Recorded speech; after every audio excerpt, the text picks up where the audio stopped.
If you need protection, you need one who you can trust. To secure your investment, you need one who'll do you just. TDC Insurance, you're the one that you can trust. TDC Insurance, you're always safe with us. TDC Insurance is your go-to insurance company for all your insurance needs. We take pride in offering you the best solutions and ensuring our customers are fully satisfied. TDC Insurance, we take good care of you, guaranteeing you peace of mind. You're always safe with us. Maybe it's the way the brilliant gold liquid reflects our sunshine, or how the bright blue of its label mirrors the clear Caribbean skies overhead. Maybe it's the fresh, crisp taste of this beastly cold beer on a scorching hot day. Maybe it's even the way it brings us all together. But one thing is for sure, Carib is very much a part of who we are wherever we're from in the Caribbean. Carib, it's the way we play. Drink responsibly. People make the world go round.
Good morning, St. Kitts and Nevis, and welcome to Inside the News right here on Win FM 98.9. Today is Saturday, February 11, 2023. It is 7 minutes past the 11 o'clock hour here in our studios. Let me apologize for the late start, but we are going to get started very shortly. Well, no. Our guests, we have some guests joining via Zoom, and so we're just waiting for them to come on in. And then we have one person joining us in the studio at the very last minute, but so happy that he can join us today. Thank you so much. I'm your host for today, Devon Cornelius. The program is live on our social media platforms, Facebook, YouTube, and Twitter at Win Media SKN. We want to take some calls as well. But at the same time, we want our panelists to get in and give their take on the topic that we will be discussing today. And so you can call us at 466-0989 or 662-0989. Thank you so much for tuning in to Inside the News for Saturday, February 11, 2023. I'm Devon Cornelius. So there has been a recent development in Nevis's politics. You would note that we were here last week discussing the impasse within the Nevis Reformation Party, where they have not been able to name a leader of the opposition as well as an opposition senator as set out in the Constitution of St. Christopher and Nevis. And so last week we were here discussing that. We were hoping that something else happened in the week for us to have a different discussion. But on Friday, the political leader of the Nevis Reformation Party, the Honorable Dr. Janice Daniel Hodge, made a statement around 12:30 p.m. on Friday. And she announced that the party's deputy leader, the Honorable Cleon Simmons, has been conditionally suspended from the institutions of the NRP, and pending the findings and recommendations of the parties of the NRP's Disciplinary Committee. And so that is the new development. Cleon Simmons has been suspended from the NRP. That announcement was made on Friday, February 10. Now, I have 2 clips that I would want to play for you, the listeners, and of course for the benefit of those who are on the panel today. The first clip is from the party's leader, Dr. Daniel Hodge. Basically, her statement stating announcing the suspension and that the disciplinary committee will be doing their investigations and would recommend in short order, whatever, as to what the next step would be. And I also have a second clip from Cleon Simmons yesterday when she called into a radio program to state her case on the matter. So those 2 clips, it is 10 minutes past. So because we're behind time, guys, I will jump right into those clips. And then when we come back, I'll allow you guys to give your take. Of course, sorry, I'll play the clips now and then you guys give your take on these clips. The results of those elections in 2 of those constituencies are being challenged. I would like to say to my fellow Nivisians and residents, greetings. I am the Honorable Dr. Janice Daniel Hodge, political leader of the Nevis Reformation Party and elected representative of Nevis 4, St. James Parish. As you are aware, the NRP contested 5 seats in the recently held elections of 12th December 2022. The results of those elections in 2 of those constituencies are being challenged in the High Court by the NRP candidates, Dr. Patricia Bartlett and Ms. J.D. Keynes. The NRP won 2 seats. Nevis 4 was won by myself, and the Honorable Cleon Simmons won Nevis 5, St. Thomas's.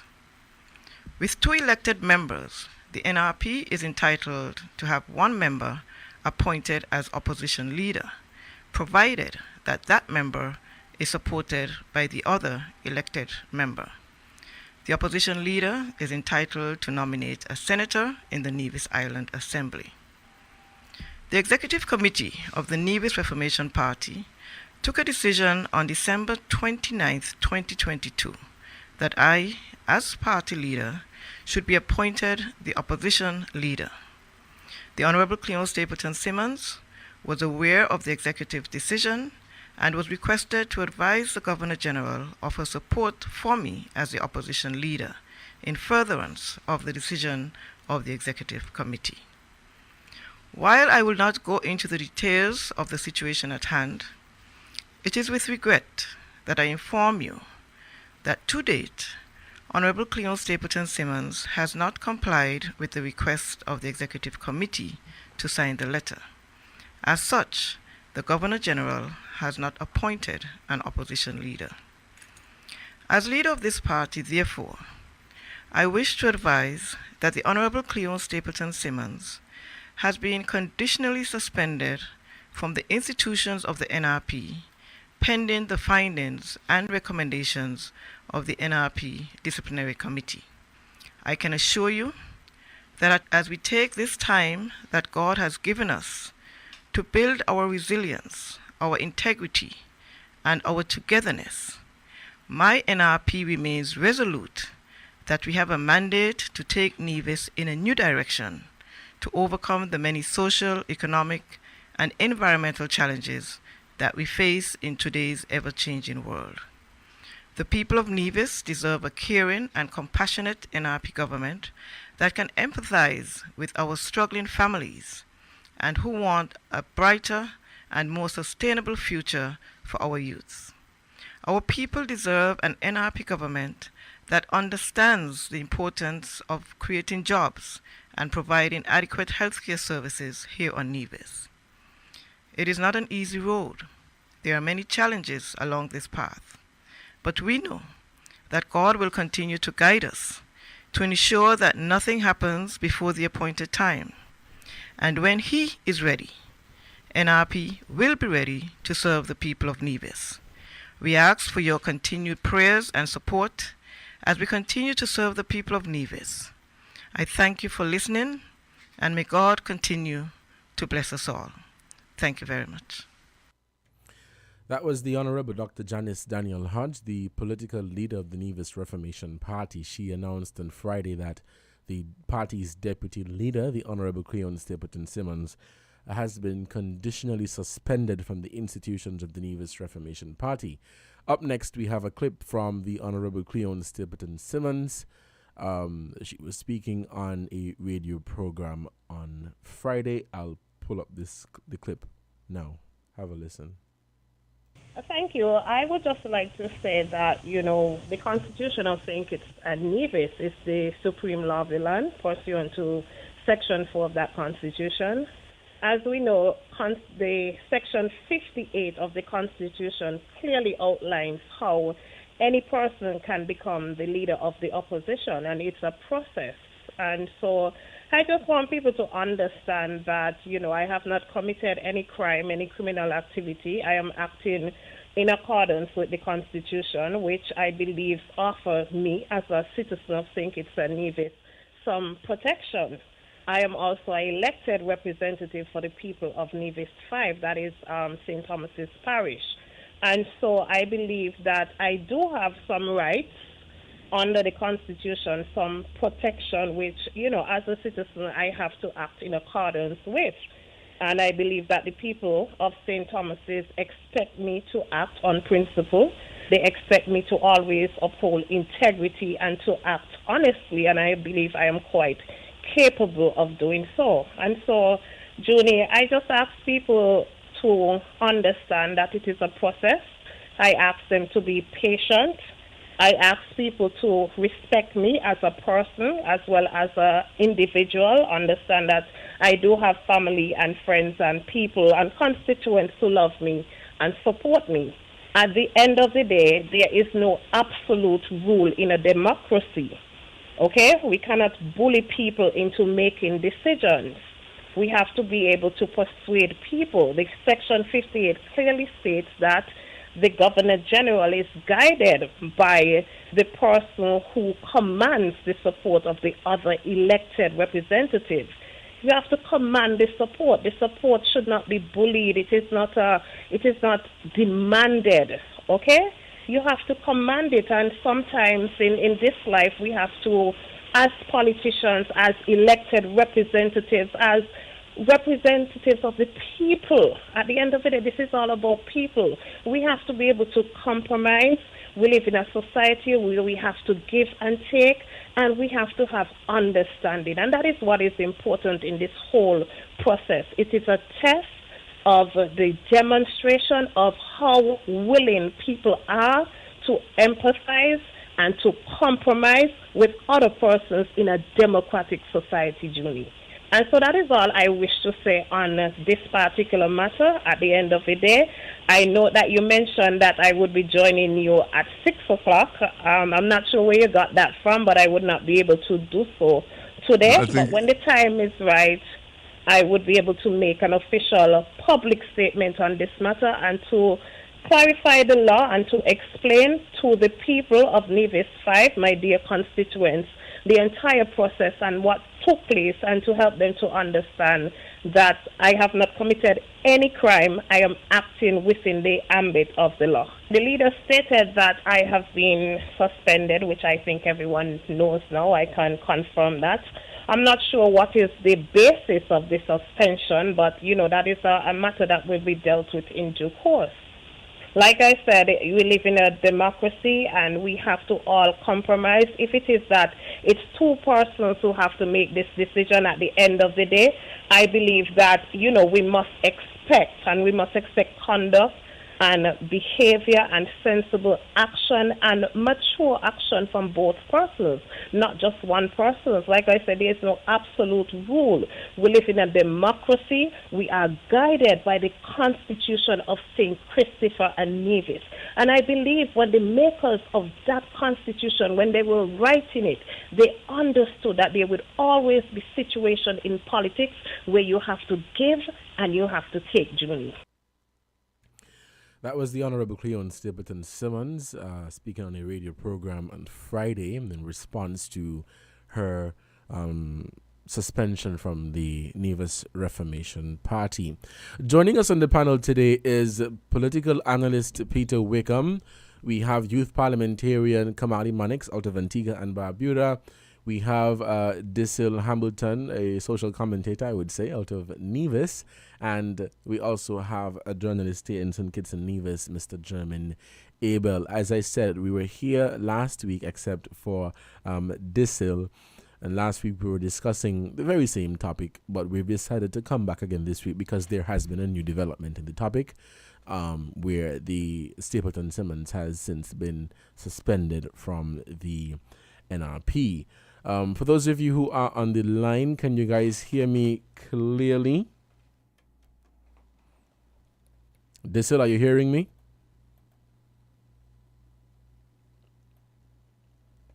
Yes, I'm hearing you loud and clear. I'm hoping everyone is hearing me as well. Okay, I'm hearing you loud and clear as well. Kamali, what about you? Are you hearing me loud and clear?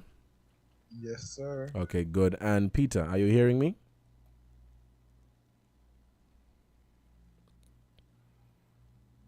Okay, I think he's probably struggling to unmute his mic, but we'll get started. So your take on the suspension from the NRP, Cleon's suspension from the Nevis Reformation Party. German, I want you to start the conversation for us. What is your take on this suspension? Did you see it coming? What does this mean for NRP, and what does this mean for Cleon Stapleton Simmons? Yes, I can hear you definitely. Morning, everyone. I'm still, well, this is the first I'm hearing of the audio parts of the full audio. Still trying to digest it, but as we would have mentioned last week, and I would have said last week, it was expected that she would have been suspended. That's me, because some level of, I would say punishment, but that's not the word I'm looking for, but would have had to be made. Not correct, but some punishment had to be meted out regarding the position that was taken by this Stapleton, right, Cleon Stapleton. But the point is, it's not something that would be surprising to anyone in light of the fact that she actually overstepped when she made the decision surrounding not going with the decision that was handed down by the executive of the party. Right. In principle, that's anybody's position. I know the discussion last week was possibility of an expulsion from the party, which I think would have been a very harsh decision in light of the fact that you may not necessarily like a decision that is put forward by the party. Right. So you have a right to express that. But it goes back to a point again that I made. This is not a decision that should have been made in the public's sphere, the way in which the whole issue blew up. This should have been something that should have been figured out even before we came out of 2022 into 2023. Then we reached to the House, then we have this issue. If you're not towing the line internally, then naturally, and you went to Parliament and the Assembly and you did not figure out what position you want to hold and support the leader, then this suspension should have been done prior to the sitting of the Nevis Island Assembly. All right. Kamali, your take on the suspension?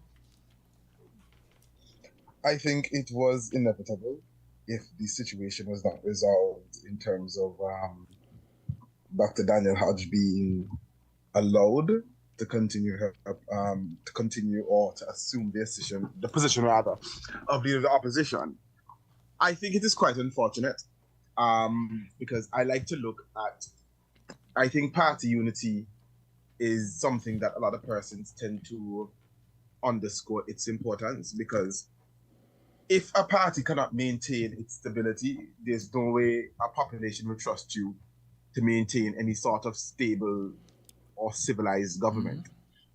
And so the Nevis Reformation Party being in opposition and having these sort of internal conflicts, as I would have mentioned last week, the progress that has been made, particularly in moving the party from where it was in the last election to moving the party to a position where, say for 27 votes or 28 votes, would have commanded the government of Nevis.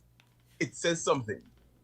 And so this whole situation now, instead of the party being in a position to add to what it has gained, this stands to damage tremendously the progress that has been made.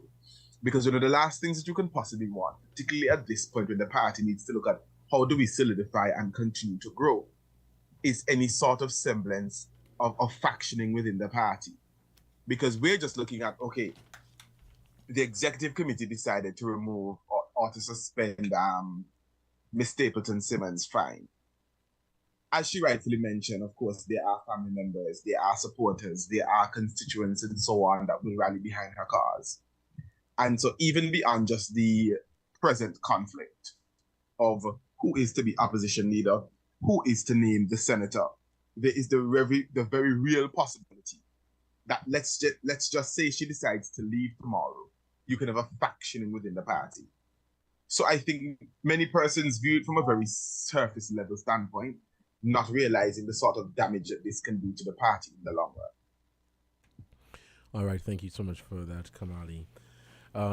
Desil, your take on Cleon's suspension from the NRP? Yes, good morning, everyone. I believe the suspension, based on how the movements of the party has been for the time period leading up until now, was inevitable. And I think Cleon herself probably would have expected some kind of disciplinary action to be taken as well.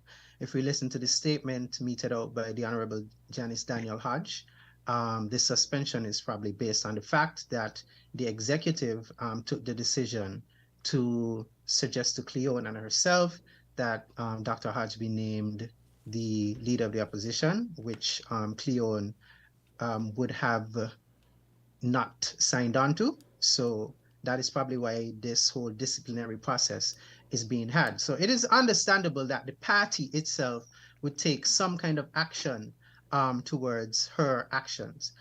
And as Cleona said, she is within her constitutional right to have an opinion in terms of support for the Honorable Janice Daniel Hodge. Where this becomes a very touchy situation is the fact that she is part of a party establishment. She's part of the NRP. She ran on an NRP ticket. She didn't run as Cleon Stapleton, the person. She ran as Cleon Stapleton, a member of the NRP institution. So while she did win her seat, and while the Honorable Janice Daniel Hodge did win their seat, the Constitution allows for them to now decide who becomes the leader of the opposition. It does not allow for the NRP executive to decide who becomes the leader of the opposition. It allows for the persons who are elected to become the leader of the opposition.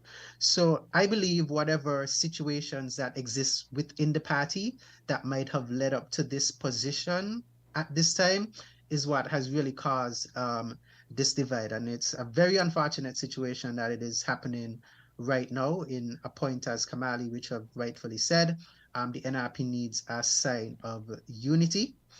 But the Honorable Cleon Simmons took a position that, and she's mentioned it before publicly, that she has no problem supporting the Honorable Janice Daniel Hodge as the opposition leader, but she would like for them to have further discussions in terms of what it means to, in terms of naming the senator.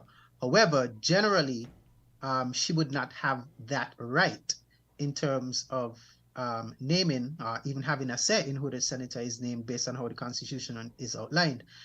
Once the leader of the opposition is appointed, then the leader is the one who decides who the senator is. Obviously, they would probably find some way to deliberate how that happens, whether they use the party executive to do that, whether they use their own personal opinions, whether they consult with the other elected members. It is left up to them. But I think because the Constitution requires at least one other member to support the Honorable Janice Daniel Hodge, or even Cleon herself, to be leader of the opposition, that is where this situation is very tricky. So Cleon, being the only other elected member, is trying to bargain. And so that is where we are right now. It goes against what the party wants, obviously, but that is the situation that they're in. And it is very, I thought that at least by now we'd have gotten some kind of resolution to the matter. I think both ladies have tried at least at some level to publicly kind of say that the issue is being worked on. But as we can see, no resolution has come to this point.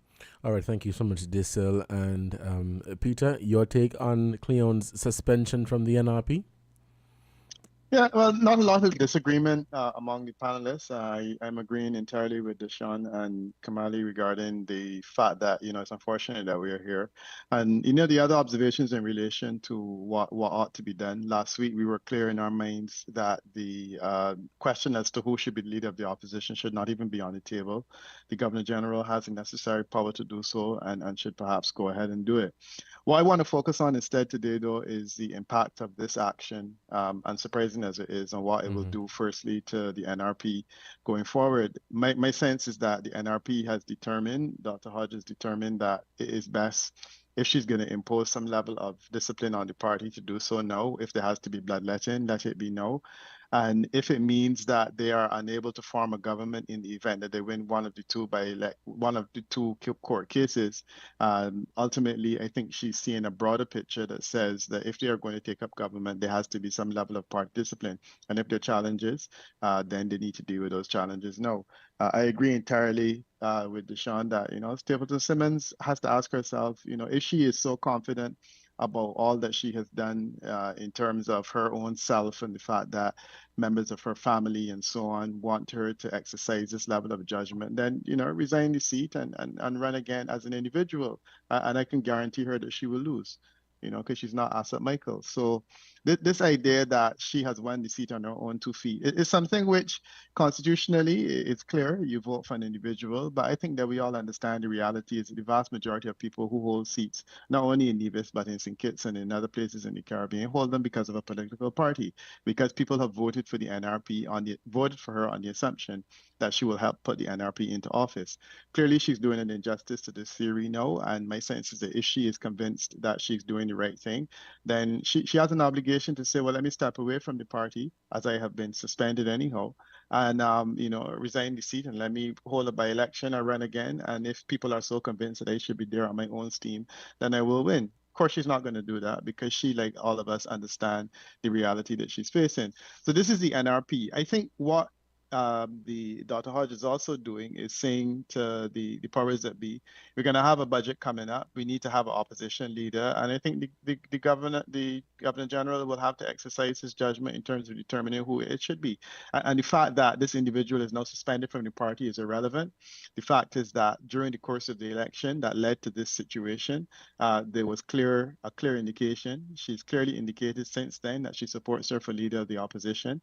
So my sense is that it will push the Governor General to exercise a judgment that there needs to be a leader of the opposition as constitutionally required, and he needs to choose the person that he thinks commanded the majority of support. And he has clear evidence from an election campaign. He has further evidence from statements made by her in the course of that. And when the time comes and she is nominated, identified as opposition leader, she can go ahead and choose the senator that she wants. And, we'll see that while Stapleton Simmons was perhaps right in terms of her conviction or strong in terms of her conviction, ultimately, politically, she has lost out. And then I will continue to make the point that her long game is challenging because I'm trying to understand how she sees herself fitting into the politics of Nevis in the future. The political landscape of the Caribbean is littered with corpses of people like Stapleton Simmons, who have decided to challenge an opposition and found themselves wanting in the long run. So my feeling is that NRP has decided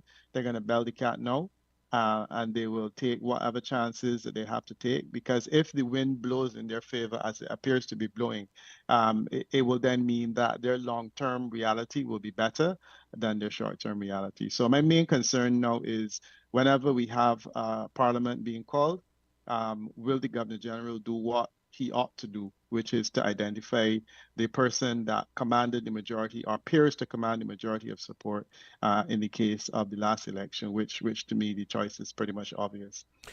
All right, it is Devon, I just want to respond here. Before you continue, Dissel, we have to take a Hmm? break to give a shout out to our sponsors. All right, so please stick a pin, and we will be right back. All right, we have to take a break to give a shout out to our sponsors. So when we come back, we will continue the conversation. This is Inside the News for Saturday, February 11, 2023. We'll be right back. Stick and stay. TDC Financial Services. We're here for you to help you make your dreams come true. Whether your needs are big or small, we'll support you with them all. TDC Financial Services. We are strong. TDC Financial Services. This is where you belong. TDC Financial Services, where money is made easy. Maybe it's the way the brilliant gold liquid reflects our sunshine, or how the bright blue of its label mirrors the clear Caribbean skies overhead. Maybe it's the fresh, crisp taste of this beastly cold beer on a scorching hot day. Maybe it's even the way it brings us all together. But one thing is for sure, Carib is very much a part of who we are wherever we're from in the Caribbean. Carib. It's the way we play. Drink responsibly.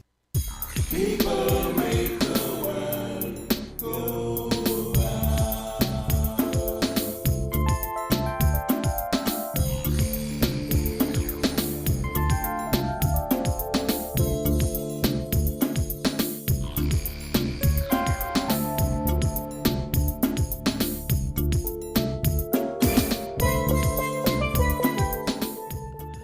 Welcome back to Inside the News right here on WinFM 98.9. I'm your host for today, Devon Cornelius. It is 11:37 here in our studios. Just before the ad break, Dissel, you wanted to get in quickly. Go right ahead.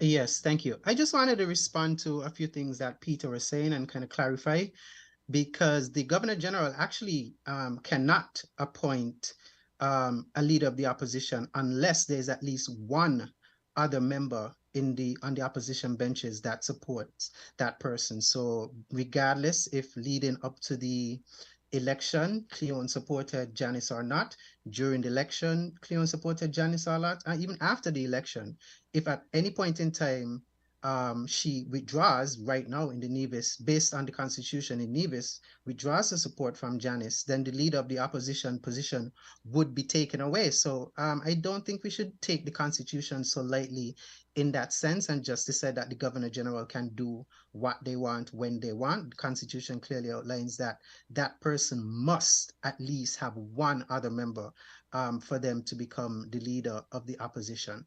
All right, so I think that is a point there. I do agree that in terms of the party situation and Cleon running as an independent should probably not be successful. This seat is known to be an NRP stronghold, not an individual candidate stronghold. So that is something that I think that she needs to take into consideration if she wants a future in politics. But maybe she doesn't. We don't know. Well, she hasn't really expressed what her long game is at this point. We just know that right now, she is willing to stand on the principles that she has. Well, she hasn't really outlined them in depthly, but the principles that she's called. And we're seeing politicians, well, at least younger politicians across the region, actually taking stances against certain things that their parties have done very recently. Last year, I think we had the Honorable Dion Kentish Morton and Kyle, I can't remember his last name, but two parliamentarians. Kentish Rogers and Kyle Hodge. Yes, yes, and Hodge, yes, in Completely different Anguilla. situation, but I get your point. Yeah, but the thing is, they took a stance against something that was happening in their party.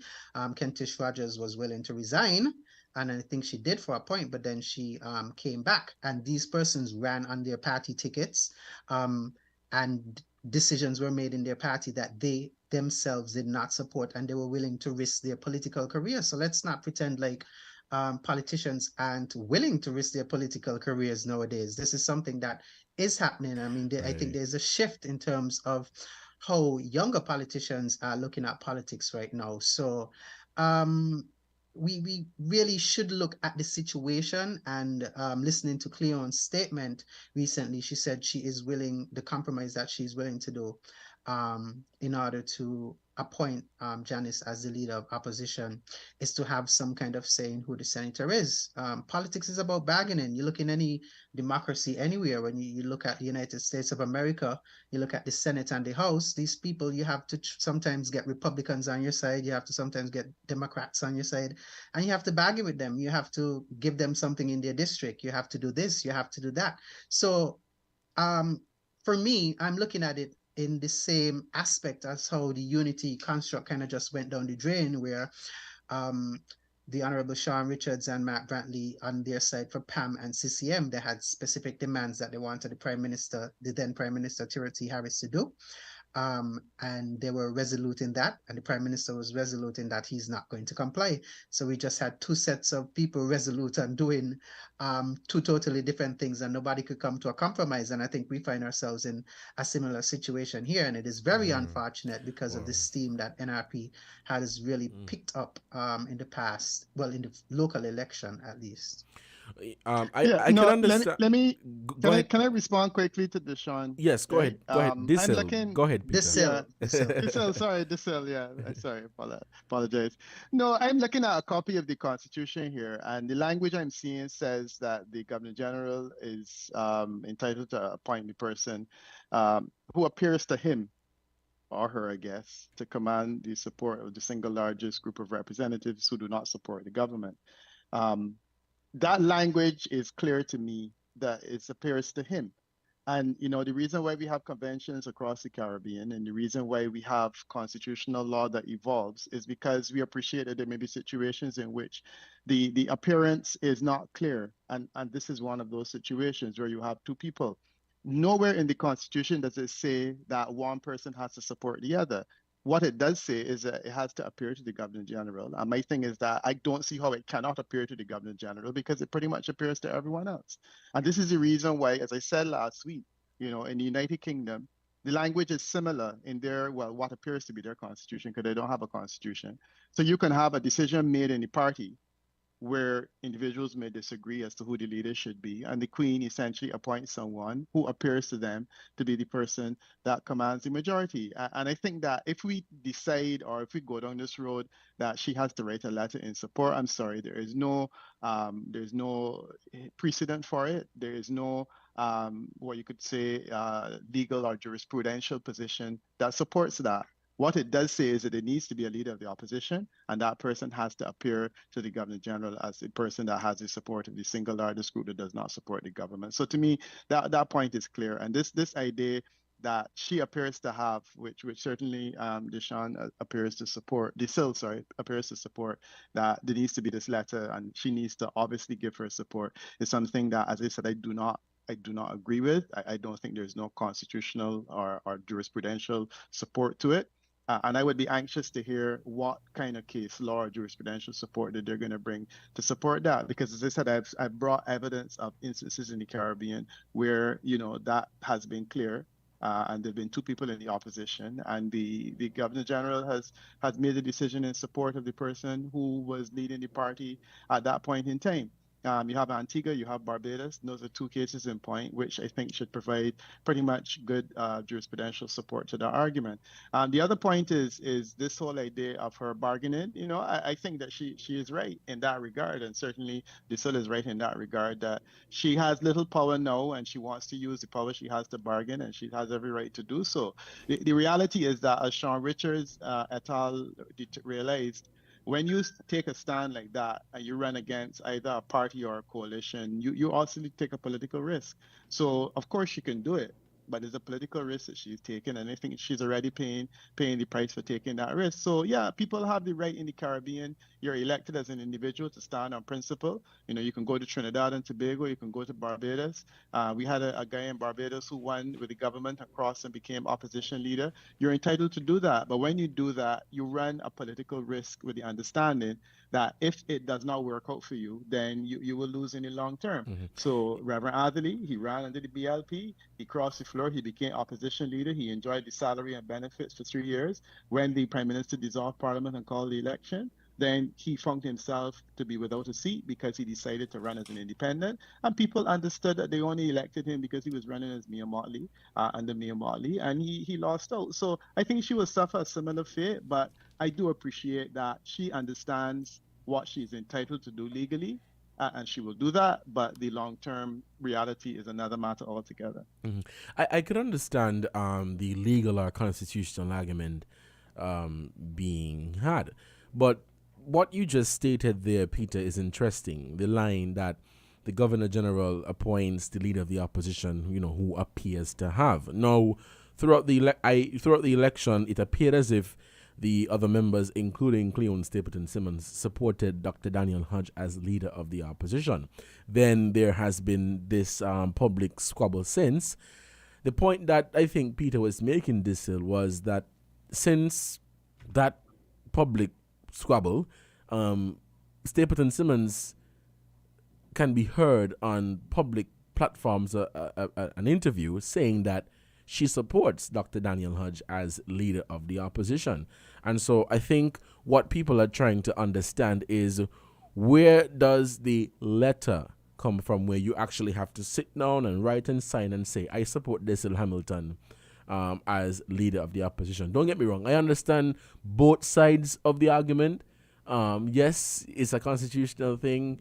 The Governor General, I understand all of that. But the comments made by Cleon in the clip where she stated that the support should not be bullied, it should be commanded, right? That suggests to me that she was not in support of Daniel Hodge prior to the election. I wouldn't say that. I believe that things things are dynamic and they've been changing over time.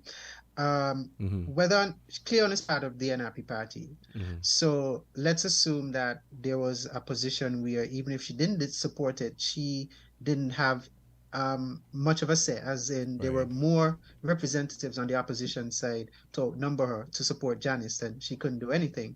But you mentioned that she said, she supported Janice, and she has said that, but she's said it conditionally. She's not been resolute and said, I just support.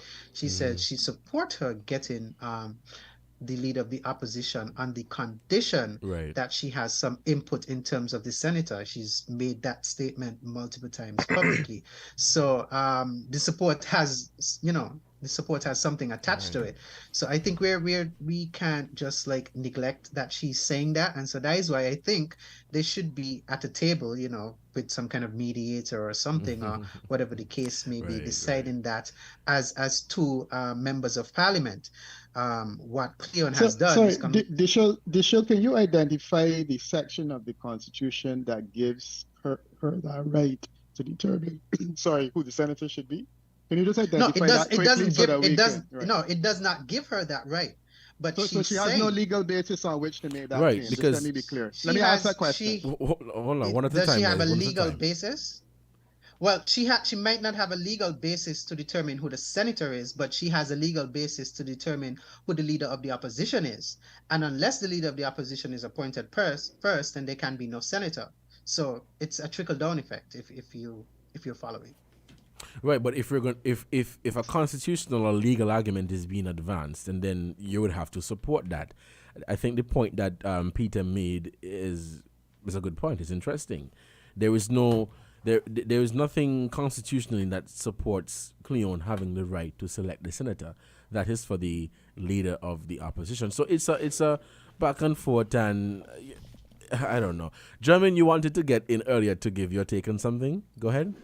Yeah, I did, but I think that was addressed. But I just wanted to get quickly from Peter, just to remind the public, what does the Constitution say? Because I know he had the Constitution there. What does it say when it speaks to the selection of the leader of the opposition? And I'm not sure if it has I doubt it would have the repercussions, but just to remind the public exactly what does the Constitution say when it comes to the selection of the senator. Peter? Selection of the senator or the leader of the opposition. Leader of the opposition, to be correct. Thanks. Yeah, Peter, go ahead. And when we're finished here, we want to touch on, what effect would this have on the NRP and Cleon Simmons as a candidate going forward? All right, Peter? Yeah. No, the two things that are clear to me in the Constitution, and one is that there needs to be a leader of the opposition. It's clear that from the Constitution that you need to have a leader of the opposition. And the second point that's clear is that the leader of the opposition is the person who the Governor General who appears to command the support of the single largest group of representatives who do not support the government. And that's the language that I'm seeing. So my thing is two things. There has to be a person. And secondly, it has to be the person who appears to the Governor General to command that support. There's no reference to letters or documents or anything. And I think that when the Parliament sits, the Governor General will be forced to make a decision. And he has at that point in time to ask himself which of the two appears to command the support, or alternatively appeared to command the support at that point in time. This idea about bullying a person into the leadership, that I think that's a silly point. The reality is that our constitutional language speaks of shall and will and must, and it uses and it also speaks of groups. but to support Peter's hold on, one at a time. But it also speaks of him. Right? No, I'm saying it speaks of him in a situation where the president is supposed to be a him. Sorry, the Governor General is supposed to be a him. Right? It speaks of him in terms of the opposition leaders to be him. So interpretation. So we understand that there are interpretations of him. And I think that there's interpretations of groups. And clearly, two people will be a group. Where there's one person, is obvious who it is. And if it is two people, then it's a group. So we have to interpret this thing in the context of jurisprudence, the way it has evolved, precedents. And I think that all of those are on the side of this argument that the Governor General, Her Excellency, now will need to make a decision. And she will need to choose the person that, in her opinion, appears to think. And let me congratulate her on that ascension to that office. She is an erudite lawyer of some distinction. And I'm sure she will understand what she has to do when Parliament sits. All right. Jamin, go ahead quickly. Yeah, I just wanted to support Peter's position. We keep reinventing the wheel when it comes to this talk of who should select who, right? The issue really and truly is, when we look at the election campaign, we knew Stapleton Simmons, well, not to be corrected, Dr. Daniel Hodge, commanded the party support, which then means that she actually commanded the support of the voters. Because if I'm coming to support Devon, Devon is a leader of, let's say, NRP or CCM, we would support Peter, because if a win for Peter would mean a win for Devon, simply means that Devon would be the leader of or would be the premier. And likely he would be the one that would likely command the support of the voting bloc of the opposition side of the House. And I think that is what we are misinterpreting here,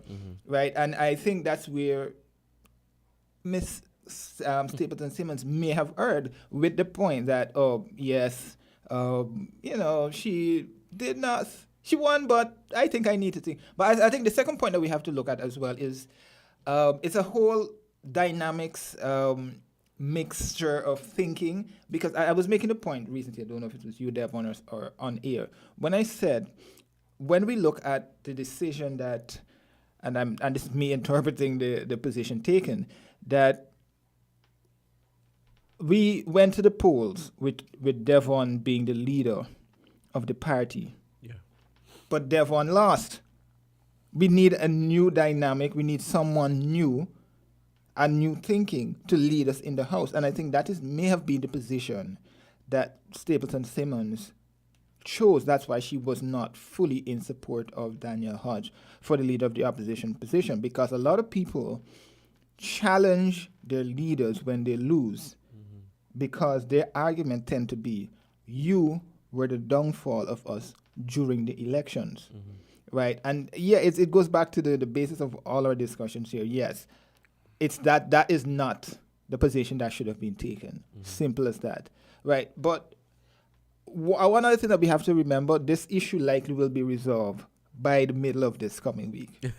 No, what I'm saying that is, the clip that you played yesterday, last week, it spoke to the issue of, oh yes, we will get this matter resolved. Now that we actually have a date for Parliament, the two sides likely will come together at some point. Yeah. But would there be further repercussions, disciplinary action against Stapleton Simmons? I really don't see that happening at this point in time, unless they don't come to a compromise by the end of the coming week.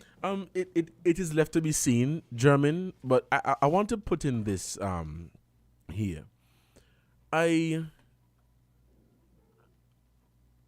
want to say that I could understand where Stapleton Simmons is coming from in terms of the constitutional and legal argument, to say that the Constitution says this, etc., etc. I could understand that. Person to person, I could understand that, right? But what I can't understand is when you sign on to be a member of an organization. I work here at WinFM, and I am entitled to my own views and opinion. But when I come here, when I walk through this door here to sit down behind this switchboard ain't mine. I am using it. I'm operating the switchboard, but I'm only doing so. I only got here because of WinFM. I'm only hosting this program because of WinFM. So while I am entitled to my right, my opinion, I am here because of WinFM. And don't get me wrong, you still have your own opinion, but you knew that when you sign on to be a member of the organization, there were certain rules and regulations and things that you had to agree to. I signed a contract here 3 years ago. I agree with that. So I don't understand it, Jeremy. But still, if there are loopholes within the law, you would then be open to expressing your views, and that is what's happening here. Yes, there are loopholes within the constitution of the Nevis Reformation Party that allows Honorable Cleon Simmons. I think you mean the of the country. Well, the constitution, maybe not NRP. The constitution of St. Kitts and Nevis. Well, both of them. Because if it's part of the constitution of the Nevis Reformation Party that this is what you do in the event that a leader, that this person runs for office as the leader of the party and they win their premier. If they lose and they win their constituency, then they automatically will be XYZ. But there are loopholes within both the Nevis Reformation Party's constitution, because this has been playing out since last year, and then now within the loopholes of the national constitution. I understand what you're saying. Kamali, you have a question. Go ahead quickly. I have a question which is then going to lead to a statement. Is there any law or provision in the Constitution that says that, well, Ms. Stapleton Simmons must write a letter to the Governor General in order for Dr. Daniel Hodge to be appointed as leader of the opposition? No. There's not. Right? There's not. This is the reason why. The argument that we're having, it is being had from the wrong perspective. Because the argument is being tabled from that of laws and what is written. The reality of the situation is much of the way our political system operates is not based on laws or words that are expressed, but rather on convention and principle. That is how the Westminster system works, right? And so the basis of our argument here goes back to the principles and conventions of the Westminster system. Nobody needs to write no letter to no Governor General for Dr. Daniel Hodge to take a position as leader of the opposition. The basic idea of that It is stupid. It is ridiculous. It is unfounded. It has no basis in the Westminster system, and that is the reality, right? We're in a position where, again, when the campaign was happening, was there ever any conflict that Dr. Daniel Hodge is the leader of the party? And if those 28 votes in number 1, number 5, whichever constituency it is, because you guys have a fan of naming constituencies by number, we do names, so I get confused all the time. Right? Whatever that constituency is that includes Charlestown, had those 28 votes gone in a different direction, the automatic position that Dr. Daniel Hodge would have assumed was that of Premier. And so those 28 votes went in another direction. And so that was not the reality of Nevis. And so the next logical state of events is she who led the party and would have been Premier then occupies the position of leader of the opposition. And for anyone to think that the Governor General does not have that right, or the head of state, or if it's the Deputy Governor General responsible for Nevis, again, I come from a unitary state. There are many things about St. Kitts politics that are a question to me, even though I'm there on a regular basis. The idea that the Governor General cannot insist, or the Deputy Governor cannot insist that Dr. Daniel Hodge takes the position, that is what is ridiculous. Let's take a look at Trinidad and Tobago. Trinidad and Tobago went through 3 years of absolute political instability because of the fact of the parliament at the time was, I think it was 2000, 2001. Their parliament was 36 seats. And on multiple general elections, it produced a split. Basdio Pandey commanded 18, Patrick Manning commanded 18. The first time that split was produced, the Governor General, the president at the time said, here what? Mr. Pandey, at this present moment, you are the Prime Minister. But clearly the Parliament is split. And so as the head of state, I am using my prerogative to appoint Patrick Manning as Prime Minister instead of you, even though you're the present holder of the office. The head of state has that expressed right and power. So this whole argument is coming from the wrong perspective. We're debating things on paper and principle. Here what? Our discussion has to be, how does the Westminster system work? What does the Westminster system call for? The Westminster system calls for Dr. Daniel Hodge should have been appointed as the leader of the opposition with no frustration. Yes? No. It also calls for the fact that Dr. Daniel Hodge should have the right to appoint a senator. I don't agree with this whole idea. Yeah, I'll give you the support as leader of the opposition if I can pick the senator, if I can have a conversation. No conversation needs to be had. It is my right and my power. Absolute foolishness. It's not conditional. I, as the leader of a party, will never ever accept junior members of the party, even other members of the party, bullying me into decisions. That is absolutely ridiculous. And so we need to view this conversation from a practical point of view. Dr. Daniel Hodge should be leader of the opposition. She should be given the right to appoint the senator. And Cleon Simmons' position is absolutely ridiculous, and that is the reality. I don't like the term that you're using, bullying. I mean, I think it should be bargaining. It is bullying. It is not bullying. Okay, let's try not to be vilifying anyone. It is bullying. But Kamali, you're also wrong in terms of who gets to be the premier. If we look at the election that went where Unity got into power, Timothy Harris just had 1 seat. He was the prime minister, and that was because the majority of the other members chose him as the prime minister. It's still the same way. Hold on. No, we want to rum shop here. Hold on. Wait, German stick a pin. Hold on. I'm muting mics. Hold on. One at a time. This will go ahead. Thank you. Go ahead. The majority, yes, thank you. The majority of elected members are who gets to determine who the prime minister is. So if there were 3 persons elected into the Nevis parliament, into the Nevis government from the NRP side, if Janice determined that she needed to be the premier, and the other member determined that Janice needed to be the premier, then whatever Cleon wanted to say or think couldn't matter because she would be outnumbered. So let's not decide that the Constitution has to fly out the window because somebody is the leader of a party. That's not how things work, and that's not how things have been working. Okay, and before you go, because guys, we have to take a break for the headline news. The sponsors want the news to be played. But before we do that, right, I remember during the Unity debacle and all of the confusion that was going on, I don't remember exactly who said it, but I think you guys would recall that it was said that the other members of Team Unity did not support Dr. Harris for a second term. That was in 2020.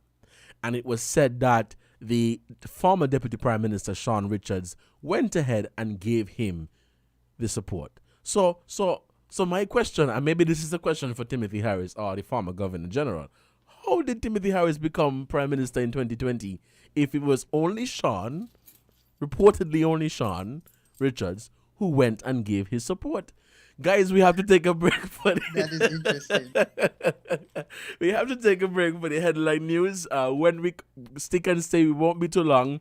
Have a water break. Those of you who are listening on the air on the social media platforms, go and get some water, get some snacks or whatever. We will be right back, but we have to play the news. Stick and stay. All right? Bye-bye.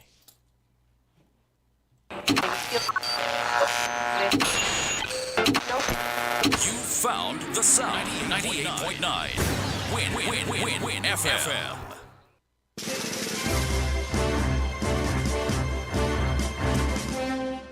We now bring you the headline news. The headline news is brought to you by Caribbean Alliance, The Grange, KDP Enterprises, Carib Brewery, the ICDF Taiwan Technical Mission, and NHC.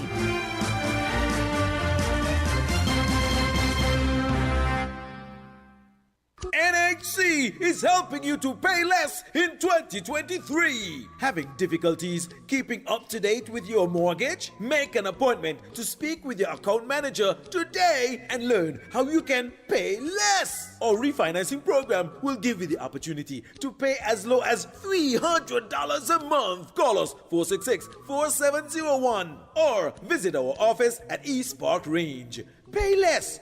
Worry less with NHC refinancing program that's designed with you in mind. Offer valid from February 1st to June 30th. Shipping your cargo shouldn't be a hassle. It can be as easy as a single call to Amerijet International, your worldwide cargo transportation solution. We provide all the services you need to ship your goods anywhere in the world, whether your shipment is fresh, frozen, large or small, alive or hazardous. You can count on Amerijet to deliver it safe and sound. Amerijet International, by land, sea or air, we get it there. For more information, visit us online at www.amerijet.com or call us at KDP Enterprises at 466-9595. The Taiwan Technical Mission, in collaboration with the Department of Environment, continues to seek the partnership of the public in this recycling initiative. Collect and bring your plastic bottles, metal and aluminum cans at any of our collection points in St. Kitts and Nevis. In St. Kitts, visit us at Buckley's across the road from Best Buy Supermarket, in Deer Bay on the lawn westward of the football playing field, and in the vicinity of Connery Roundabout. In Nevis, the collection points are Old Artisan Village, Big Six, Delta Petroleum, and X-Petrol. Do visit our Facebook and Instagram pages called Let's Recycle in St. Kitts and Nevis and Department of Environment, St. Kitts, for more information on the collection schedule for these recycling points. In St. Kitts, you can call the Department of Environment at 466-8535, and for Nevis, call Nevis Solid Waste Management at 869-469-1762. Let's recycle in St. Kitts and Nevis as we work towards establishing a more friendly place. When it comes to the important things in life, your health, your education, your choice of a life partner, and of course your insurance provider, only the best will do. Caribbean Alliance Insurance is the only insurance company in the Eastern Caribbean with an A excellent rating. We have a robust 3-tier reinsurance strategy that protects our policyholders from multiple catastrophes, even if they occur in quick succession. We spread our risks over 18 territories, ensuring minimal impact to individual territories when a disaster strikes. We provide an excellent claims experience. Claim settlement is usually between 24 to 48 hours. Our A excellent rating means that you are more secure with us. Contact us for motor, property, marine, public liability, employer's liability, and other policies. Dalil Walwyn, people you can trust. Local agent for Caribbean Alliance Insurance. Tomorrow secured. Maybe it's the way the brilliant gold liquid reflects our sunshine, or how the bright blue of its label mirrors the clear Caribbean skies overhead. Maybe it's the fresh, crisp taste of this beastly cold beer on a scorching hot day. Maybe it's even the way it brings us all together. But one thing is for sure, Carib is very much a part of who we are wherever we're from in the Caribbean. Carib. It's the way we play. Drink responsibly. Did you know that the Grange Healthcare Facility is the first purpose-built, non-governmental healthcare organization on St. Kitts? It's situated at Otley's, 7 miles east of Basseterre in beautifully landscaped surroundings. The Grange has a team of highly trained professionals and provides care that's rated as being comparable with UK and North American standards. The Grange offers varied accommodations to suit your individual needs, and our all-inclusive packages make the cost of care per hour the most competitive on the island. Services include convalescent care for all ages, daycare facilities for older adults, rehabilitation services, and training and continuing education for healthcare providers. For more information, call 466-5525 or 465-8020. Fax 466-8221 or email thegrangehealth@gmail.com or visit our website at www.grangehealthcarefacility.com.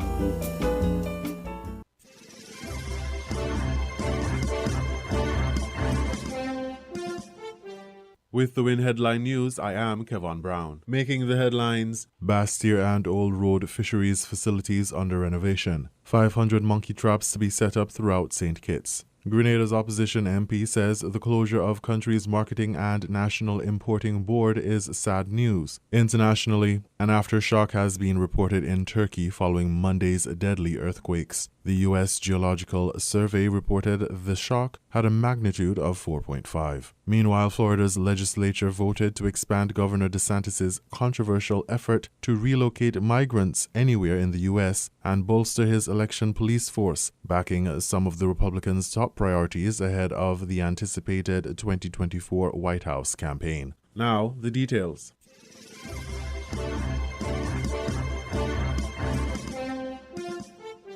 The Basseterre and Old Road fisheries facilities in St. Kitts are currently undergoing renovations, according to the Agriculture, Media and Communications Unit. In a release from the media unit, they explained that all doors and windows in the facilities have been replaced. Fish processing equipment, which has been non-operational for several months, was repaired at the facility in Old Road. At the Basseterre facility, structural repairs, fencing, and reinforced gates for security have been installed. The Minister of Agriculture, Fisheries, Marine Resources and Cooperatives, the Honourable Samuel Duggins, said he was happy to report that plans to upgrade all fisheries facilities are underway. The member for constituency number 4 said he was particularly proud to highlight the work being done on the Old Road Fisheries Complex. The Fisheries Minister wrote, quote, "This year the fishermen and fisherwomen of constituency number 4 will benefit from a fully upgraded facility, including the recommissioning of the commercial ice machine, which has been down for some time. I can confirm that the missing parts have been ordered and will arrive in a matter of months. This prospect is an exciting one, as it means that this year the community and the country will see the resumption of the sale of fish and frozen fish from the Old Road complex." End quote. Completion of the work on the Basseterre Fisheries Complex is expected in March, while upgrades to the Old Road Fisheries Complex are to be completed by the end of the first quarter, aiding in the restoration and resumption of fish processing operations at that facility.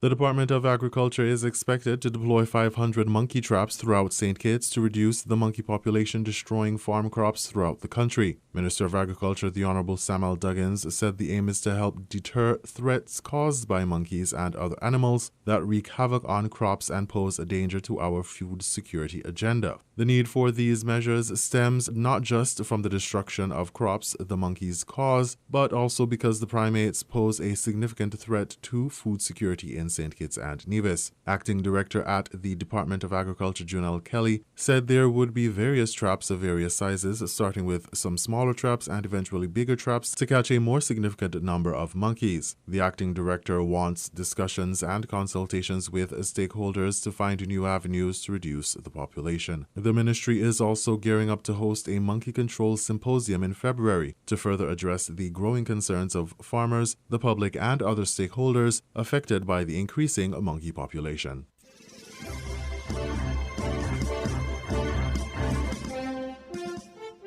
In regional news, Grenada's opposition MP says the closure of country's Marketing and National Importing Board is sad news. Primetime Caribbean has that story. Grenada's opposition MP and a former Agriculture Minister, Peter David, said reports that the island's Marketing and National Importing Board, MNIB, is being closed at the end of this month is sad news.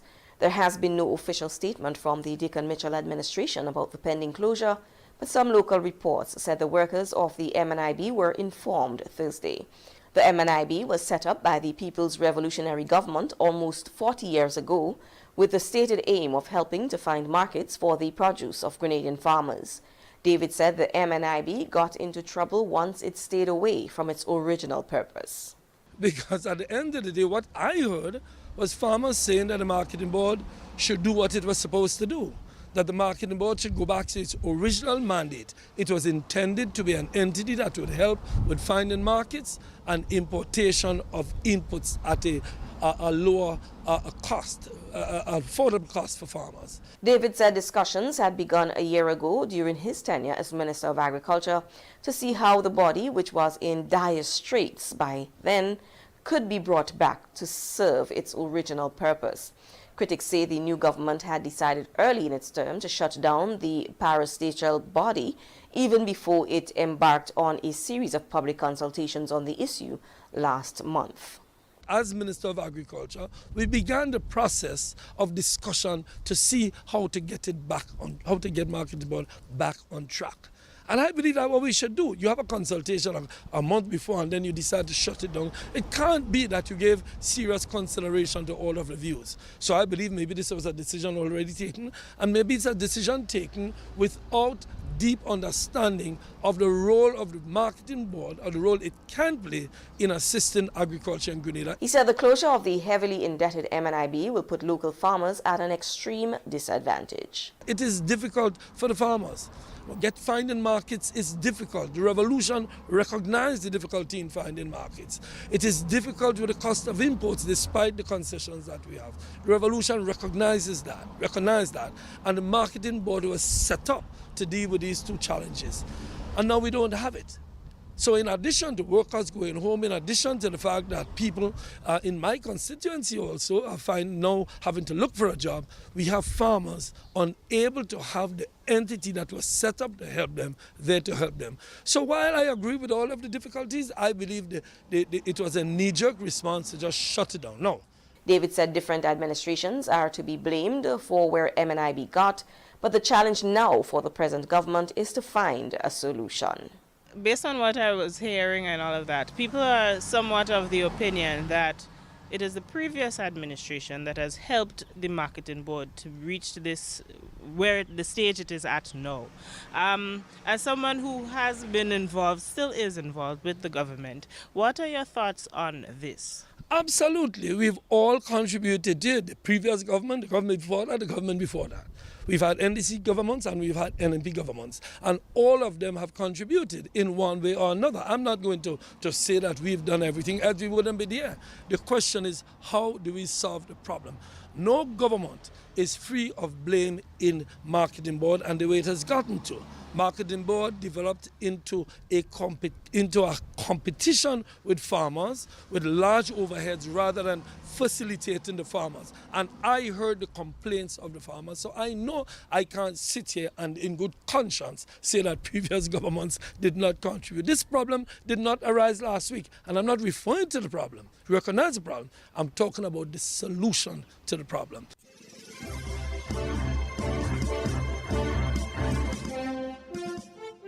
We now bring you these international reports. Last hour, our colleagues have been reporting an aftershock in the city of Gaziantep in Turkey following Monday's devastating earthquakes.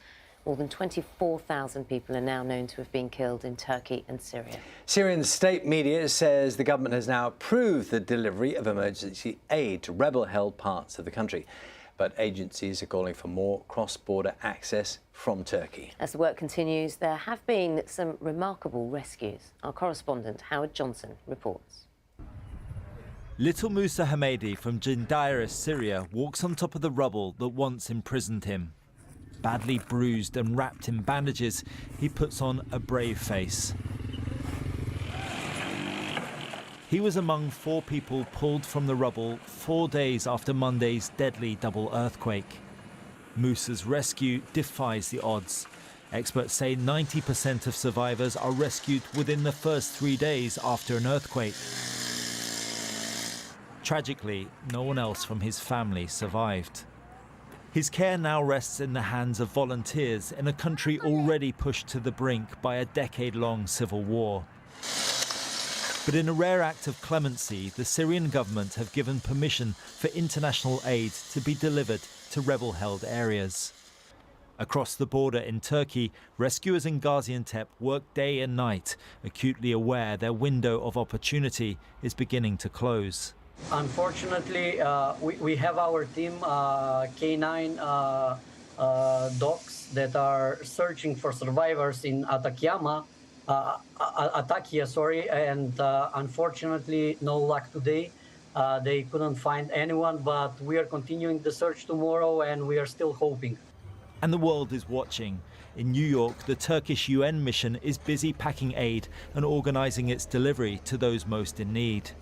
And in the UK, the Disasters Emergency Committee say their earthquake appeal raised £32.9 million on its first day, including £5 million donated by the government. Money that will go to help homeless survivors like Sahir and her son Ronnie Ollie, who miraculously escaped from the 7th floor of this building in Gaziantep. The earthquake was never ending. My son was screaming, but somehow we managed to get down the stairs. A BBC News crew was there to witness mother and son reunited with father. He'd driven for 3 days to get here. A joyous hug, a reminder of the preciousness of life and love. Howard Johnson, BBC News. We're taking you now to Kahramanmaraş.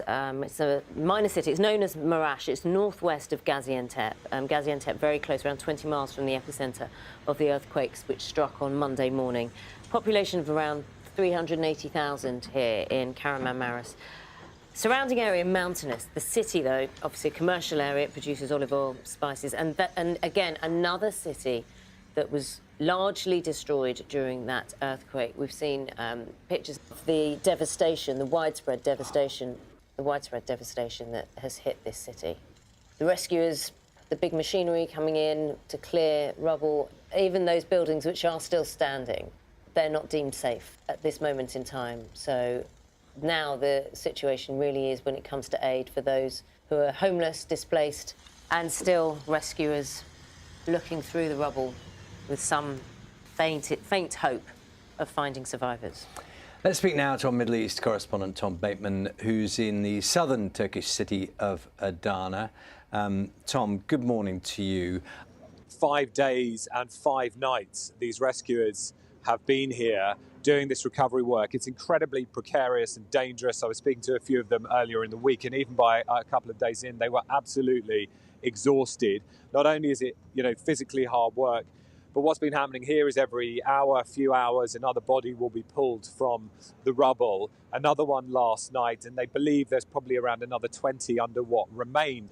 Life, of course, has to go on for people, but actually the reality is nearly all of these buildings around here have been evacuated because they're not safe. So what we've seen is things really frozen in time. And the reality for people who live in this neighborhood is that they are displaced. Some have been able to go to camps, but otherwise what we're seeing is a city of street fires, a city of people trying to survive and stay warm at night. We were chatting to some of the people here.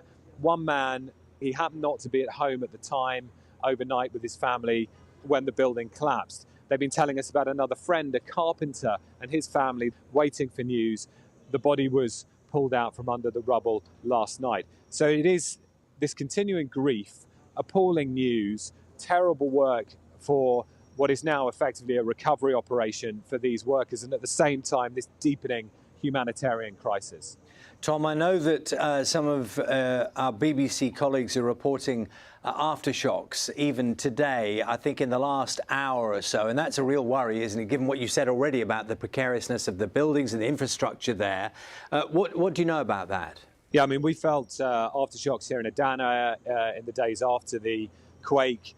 This morning, BBC colleagues, a BBC team in Gaziantep felt their buildings shake quite powerfully around an hour and a half ago. So the aftershocks are continuing. I mean, it's pretty normal for them to happen at a low level in the days and weeks after an earthquake, but the concern is always of those more powerful aftershocks. And as I say, buildings that are already badly damaged, there's the ongoing concern that buildings will collapse. And we saw that in the 24 hours, in the at least several days after the initial quake itself, that there were buildings still coming down. So you've got residents and people not only having to evacuate their buildings, but others have simply left. We're told of thousands of people that have tried to get to relatives elsewhere in the country because they don't want to stay in a region where there is still a grave danger.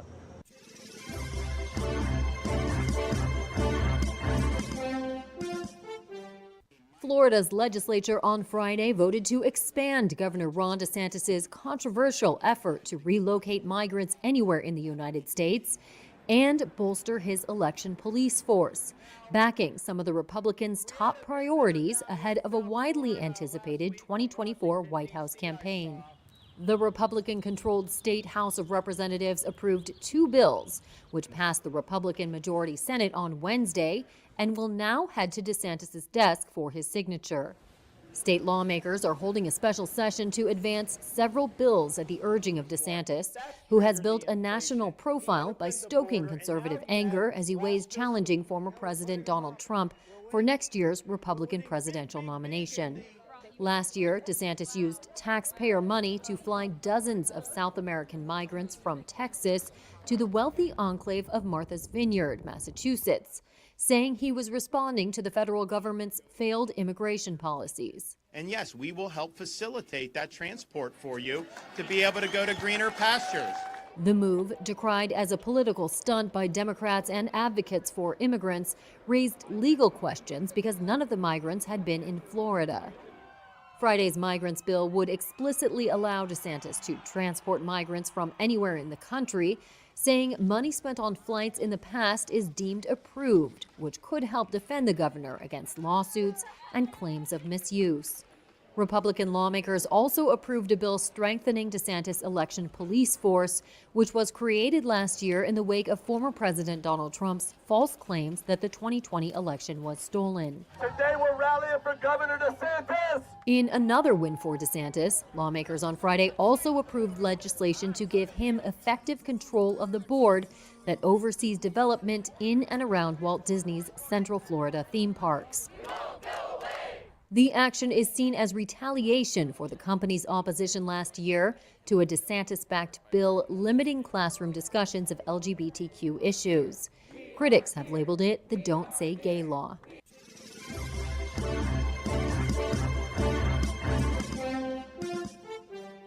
At the direction of the President of the United States, fighter aircraft assigned to U.S. Northern Command successfully took down a high-altitude airborne object off the northern coast of Alaska.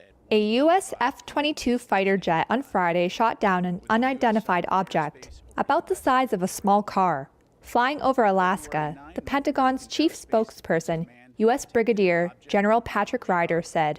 The aircraft that took down the object was an F-22, flying out of Joint Base Elmendorf in Alaska.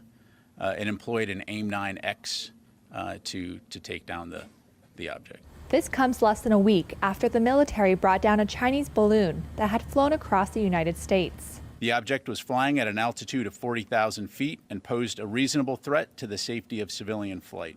President Joe Biden's order to shoot down the latest object was a rare presidential level of involvement, given initial accounts suggesting the object did not pose a military threat and was fairly rudimentary. But Republicans, and even some of Biden's fellow Democrats, had criticized Biden for waiting before he acted against the first balloon. White House spokesperson John Kirby on Friday declined to give a detailed description of the latest object to be shot down. We're calling this an object because that's the best description we have right now.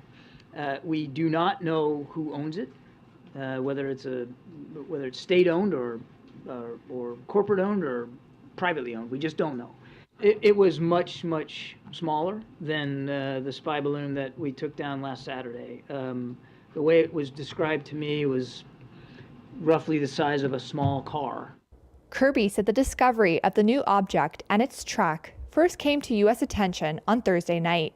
The Pentagon said, unlike the Chinese balloon, this object did not appear to be maneuverable and was at the mercy of the wind. Now, the recovery process begins. We do expect to be able to recover the debris since it fell not only within our territorial space, but on what we believe is frozen water. So a recovery effort will be made, and we're hopeful that it'll be successful, and then we can learn a little bit more about it.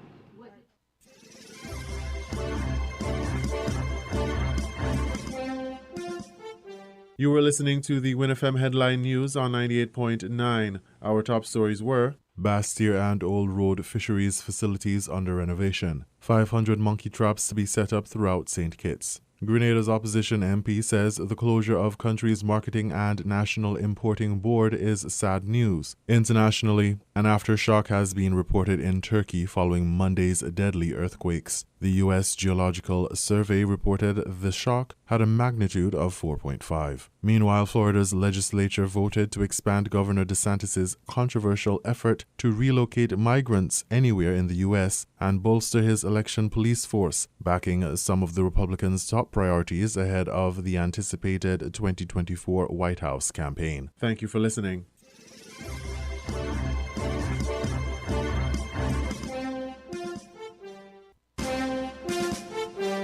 That was the WinFM Headline News. The Headline News is brought to you by Caribbean Alliance, The Grange, KDP Enterprises, Carib Brewery, the ICDF Taiwan Technical Mission, and NHC.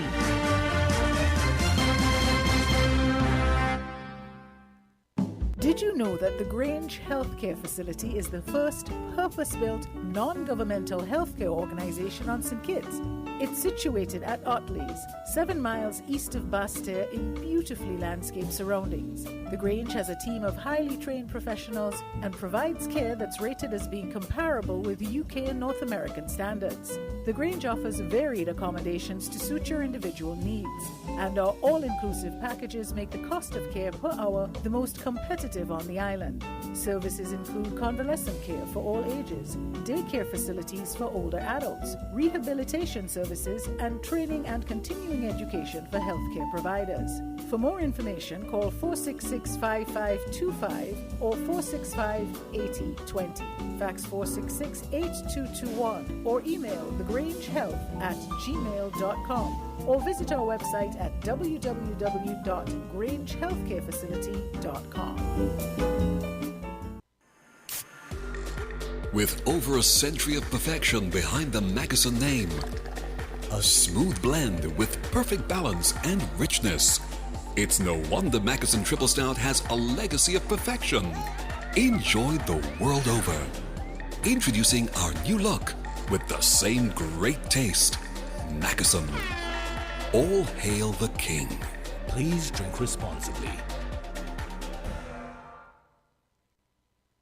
When it comes to the important things in life, your health, your education, your choice of a life partner, and of course your insurance provider, Only the best will do. Caribbean Alliance Insurance is the only insurance company in the Eastern Caribbean with an A excellent rating. We have a robust 3-tier reinsurance strategy that protects our policyholders from multiple catastrophes, even if they occur in quick succession. We spread our risks over 18 territories, ensuring minimal impact to individual territories when a disaster strikes. We provide an excellent claims experience. Claim settlement is usually between 24 to 48 hours. Our A excellent rating means that you are more secure with us. Contact us for motor, property, marine, public liability, employer's liability, and other policies. Delisle Walwyn, people you can trust. Local agent for Caribbean Alliance Insurance. Tomorrow secured. The Taiwan Technical Mission, in collaboration with the Department of Environment, continues to seek the partnership of the public in this recycling initiative.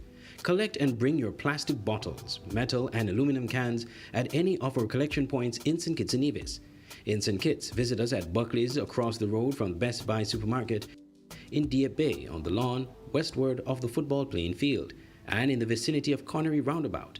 In Nevis, the collection points are Old Artisan Village, Big Six, Delta Petroleum, and Ex-Petrol. Do visit our Facebook and Instagram pages called Let's Recycle in St. Kitts and Nevis and Department of Environment, St. Kitts, for more information on the collection schedule for these recycling points. In St. Kitts, you can call the Department of Environment at 466-8535, and for Nevis, call Nevis Solid Waste Management at 869-469-1762.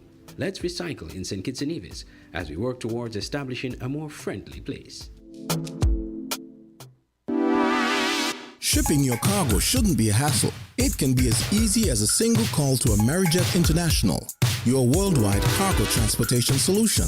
We provide all the services you need to ship your goods anywhere in the world, whether your shipment is fresh, frozen, large or small, alive or hazardous. You can count on Amerijet to deliver it safe and sound. Amerijet International, by land, sea or air, we get it there.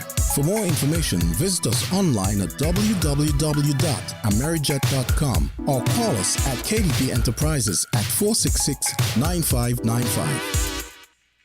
NHC is helping you to pay less in 2023. Having difficulties keeping up to date with your mortgage? Make an appointment to speak with your account manager today and learn how you can pay less. Our refinancing program will give you the opportunity to pay as low as $300 a month. Call us 466-4701 or visit our office at East Park Range. Pay less. Worry less with NHC refinancing program that's designed with you in mind. Offer valid from February 1st to June 30th. We're different. We're 98.9. 98.9. Win FM. People make the world go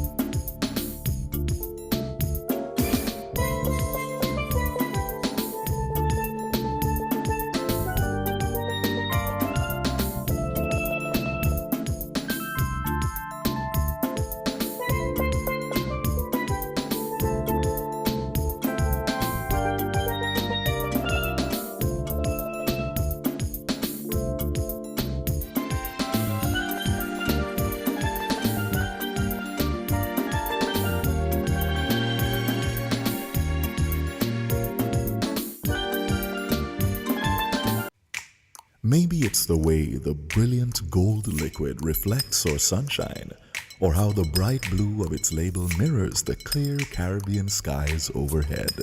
Maybe it's the fresh, crisp taste of this beastly cold beer on a scorching hot day. Maybe it's even the way it brings us all together. But one thing is for sure, Carib is very much a part of who we are wherever we're from in the Caribbean. Carib. It's the way we play. Drink responsibly. Breathe easy. With the holidays just over, and lots of fun spent on holiday supplies, activities and gifts, how are your finances? If your answer wasn't favorable, TDC Financial Services is here to help you breathe easy. Up to $40,000 unsecured to consolidate your loans and even get a little something in your hand.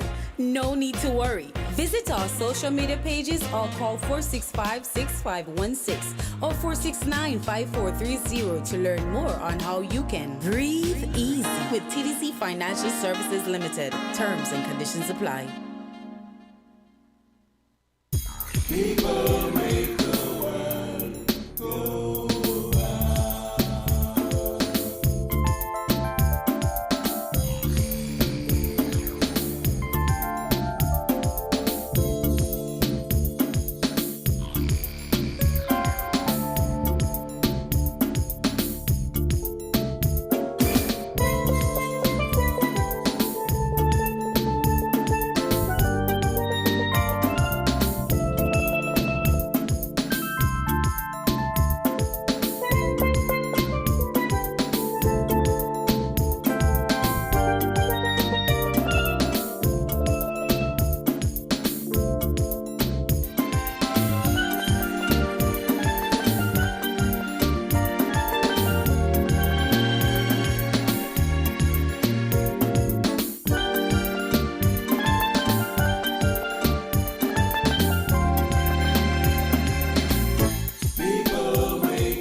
Welcome back to Inside the News right here on Win FM 98.9. It is 12:40 in our studios for today, Saturday, February 11, 2023.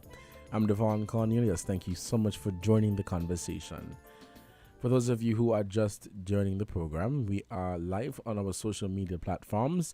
You can check out our Facebook page, YouTube channel, or Twitter account at Win Media SKN.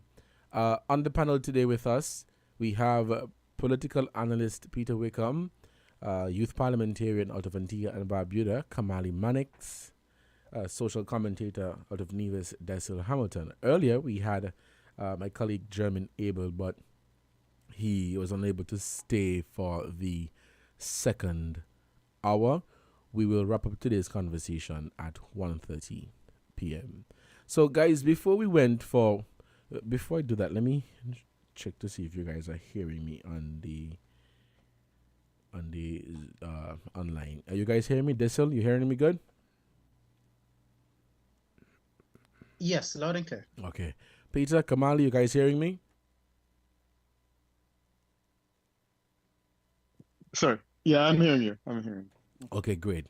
Awesome. So before we went for the news break, I posed the question or spoke about the situation with Team Unity. You know, when Team Unity fell apart, we remember conversations that were in the public's domain about Dr. Timothy Harris gaining a second term as Prime Minister in 2020. It was being said that the other members of Team Unity did not support Dr. Timothy Harris as the Prime Minister.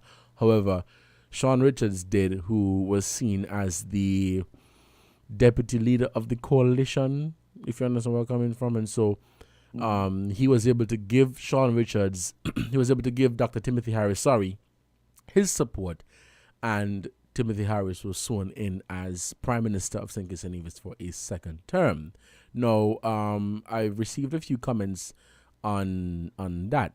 One person says it is because Sean represents the largest number of representatives in the House, but that comment is flawed because while they are elected representatives, the Constitution nor the Governor General recognizes party members. If that was the case, the Governor General would have called J.D. Keynes, he would have called Rohan Isles, and then he would have called Dr. Patricia Bartlett to ask them what they think. Now, the difference here is that the other members of PAM were elected representatives, but it was being said that they were not in favor of Timothy Harris as the Prime Minister. So the point I'm trying to make is that the Constitution does not recognize party members. If that was the case, then we would not have been here. If I was the GG, I would have called the other party members for NRP and asked them who they support. And then we would have a leader of the opposition. So it's a very tricky situation. And it is one that I'm really trying to understand because, and as I said, I guess that's a question for Timothy Harris and Sean Richards. How did Timothy Harris become the Prime Minister in 2020 if it is that he only got, and did that need a letter or whatever? I also took some time in the break to read up on the Constitution, Section 58, where it says that the Governor General, he or she, would appoint leader of the opposition who appears to him or her to have the majority to have the support appears. So I guess it boils down to interpretation. Peter, your take? Yeah, no, I mean, you raise an interesting point just now. And certainly, I mean, I agree with the whole question of interpretation about how, Timothy Harris became prime minister a second time. The reality is that there's no letter in existence, and I welcome to be proven wrong if that's the case. There's no letter in existence, either the first or second time he became prime minister. While the Constitution doesn't recognize political parties, and certainly the Governor General doesn't recognize political parties on the face of it. The reality is that implicitly the Governor General does. The understanding that I have is that in terms of constitutional practice, we understand that the Governor General is part of the society in the way that the king would have been part of the society. And the evolution is that the Governor General, as part of the society, is able to see and understand things which help him to fulfill his mission as the head of state, the Queen's representative. And he's in a position to advise the Queen or King accordingly in relation to what's happening on the ground. So certainly, while the Constitution doesn't recognize parties, the Governor General is in existence and understands what happened in the election. So there wouldn't have been any question. Now, what has become practice across the region? I mean, apart from this letter thing, which is an aberration in my opinion, but it's a relatively new phenomenon, especially as it relates to opposition, is that you normally would have a delegation of persons going to the swearing in. So by virtue of the fact that a majority of people present themselves to the Governor General in support of Timothy Harris, for example, and they're there and present physically, then the assumption that the Governor General will have is that, yes, this is a majority that he commands. What I have seen in a few instances, and it's very rare, and there was a case in the Bahamas where an individual led a party into the election, and then another person was identified as prime minister, premier in their case. What would have happened is that a delegation similarly would have approached the governor in the case of Bermuda and indicated that they are the majority and they support this person. So there is a window in a situation like that for a majority of people. So let's say in the case of the previous administration with Timothy Harris, if after the election, a majority of people were able to say, we would support Lindsey Grant or we would support Sean Richards. And a majority can go to the Governor General and say, we are supporting Sean Richards. And the Governor General would have no obligation, no choice but to swear in that person. Assuming that does not happen, once Timothy Harris appears and indicates that he supports that he is commanding the majority, the Governor General will be duty bound to swear that person in. The issue for me, the only alternative is if there is a window within which a different person presents himself with the majority and is able to do that. In the case of Nevis, that is impossible because there is no majority of two.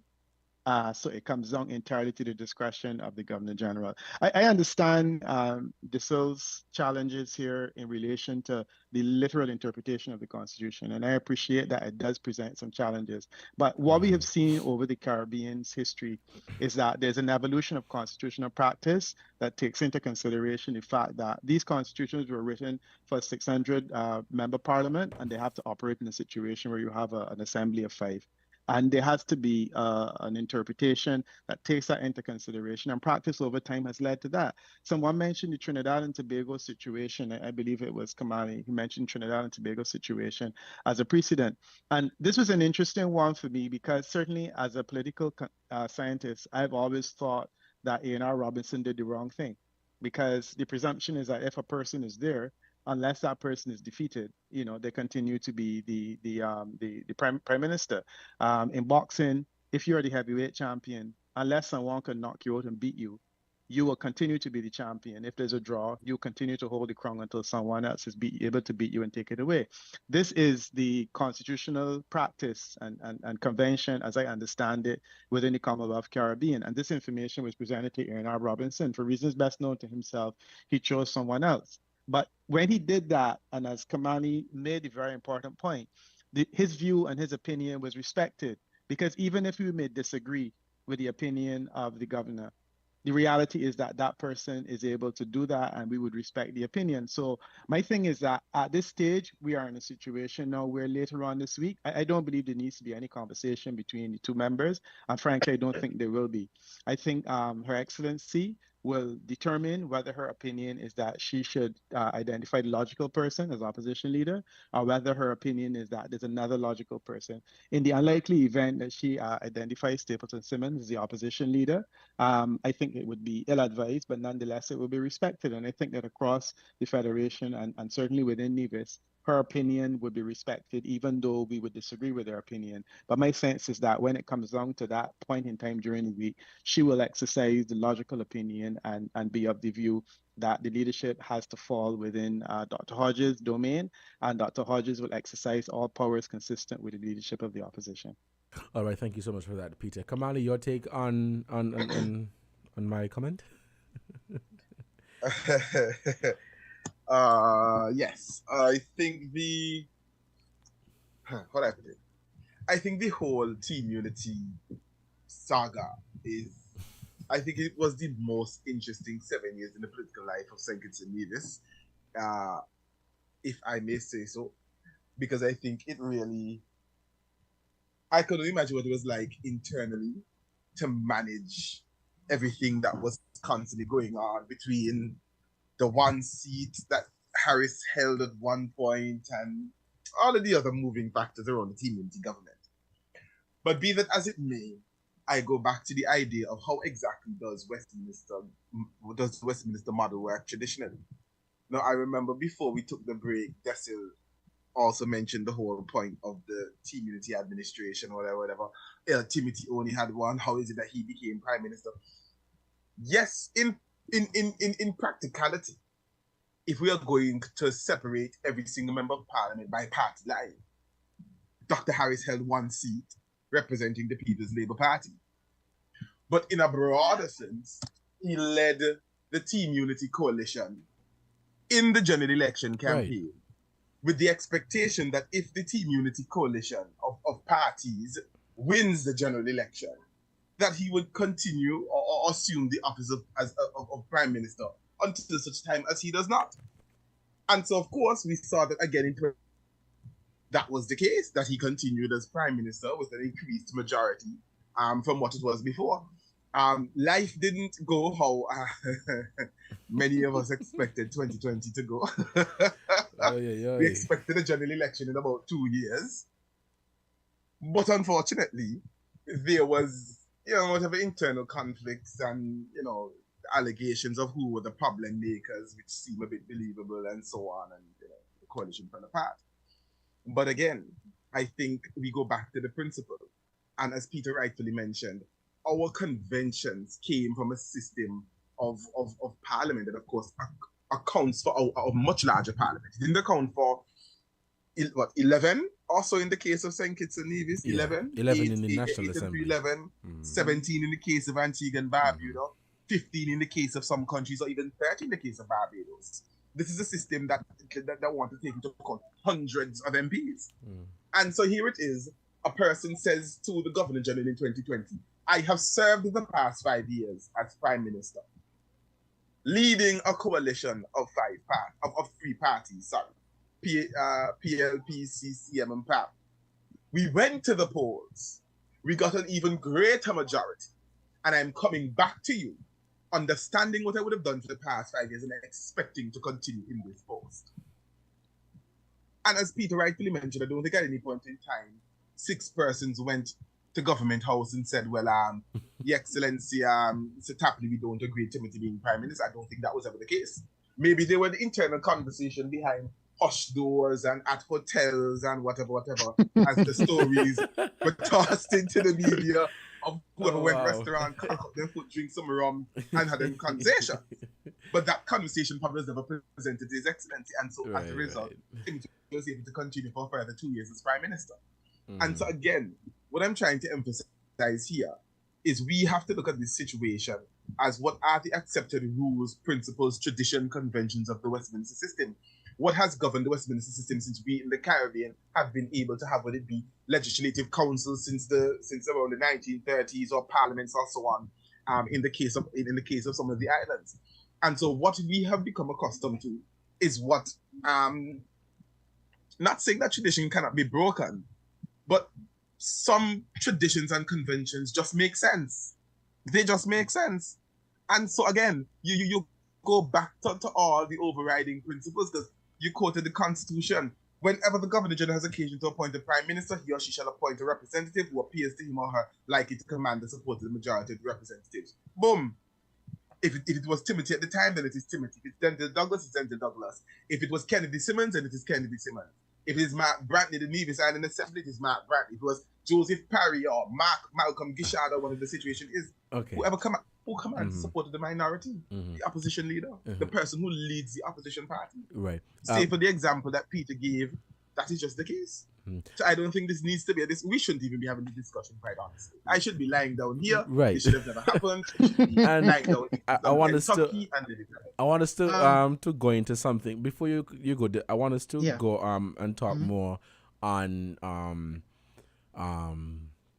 comments made earlier but in terms of the possibility of Cleon Simmons. Well, she has since been suspended, right? So if she is no longer in the future a member of the NRP and decides to run independent, what would happen? But before we do that, as I said during the break, I was reading up on the Constitution, and this perhaps answers the question as to why Timothy Harris became Prime Minister. It says that where there is occasion for the appointment of a leader of the opposition, the Governor General shall appoint the representative who appears to him or her most likely to command the support of a majority of the representatives who do not support the government. Or, if no representative appears to him or her to command such support, which is the majority, the representative who appears to him or her to command the support of the largest single group of representatives who do not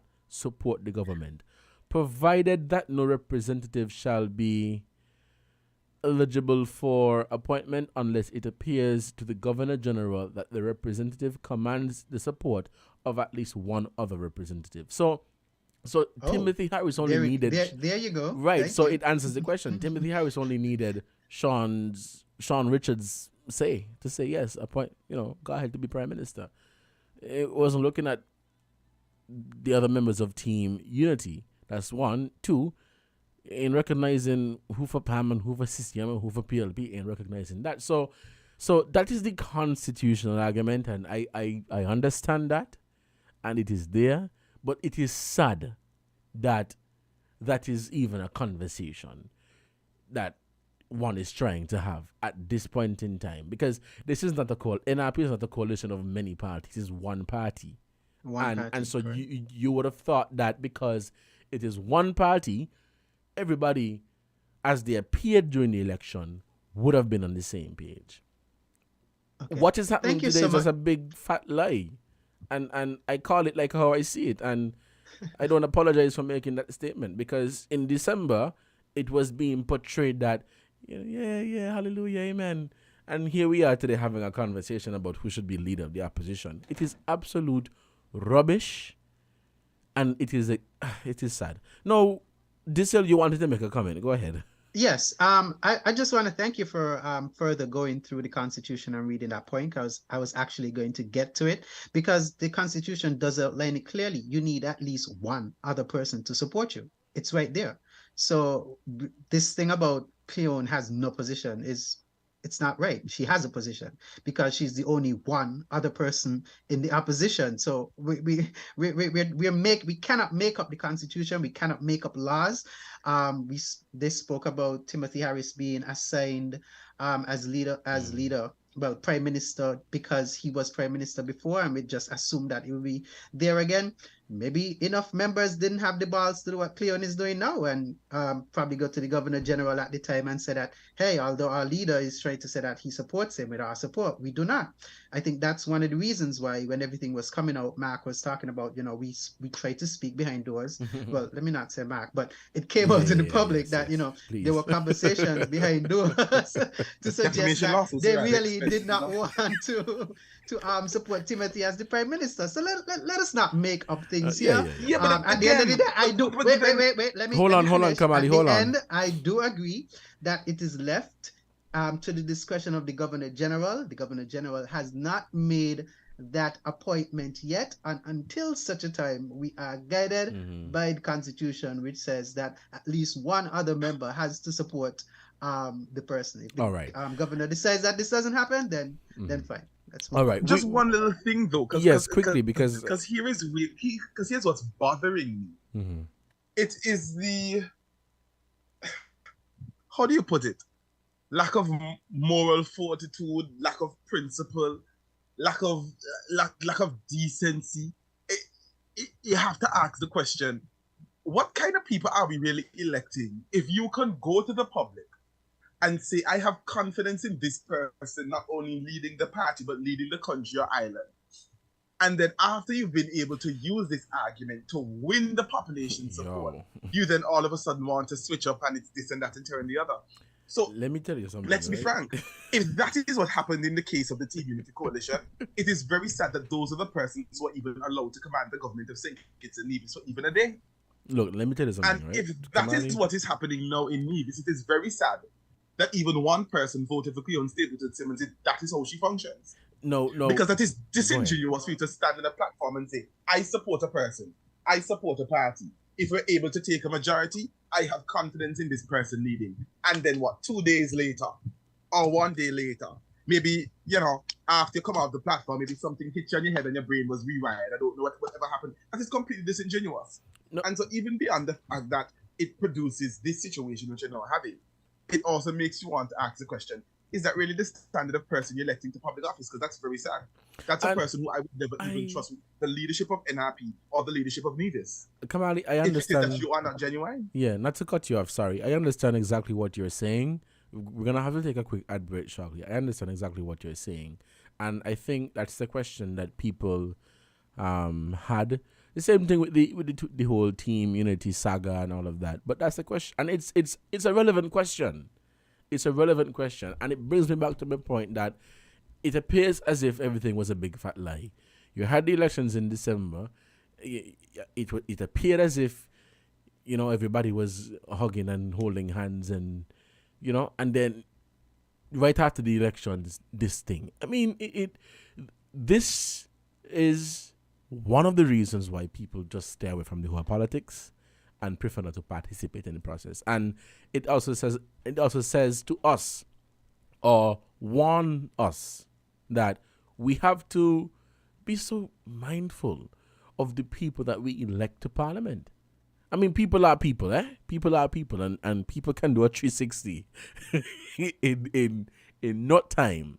But we have to be so mindful of the people that we elect to parliament. And what our parliamentarians need to understand is that the only reason why you became a parliamentarian is because of the people.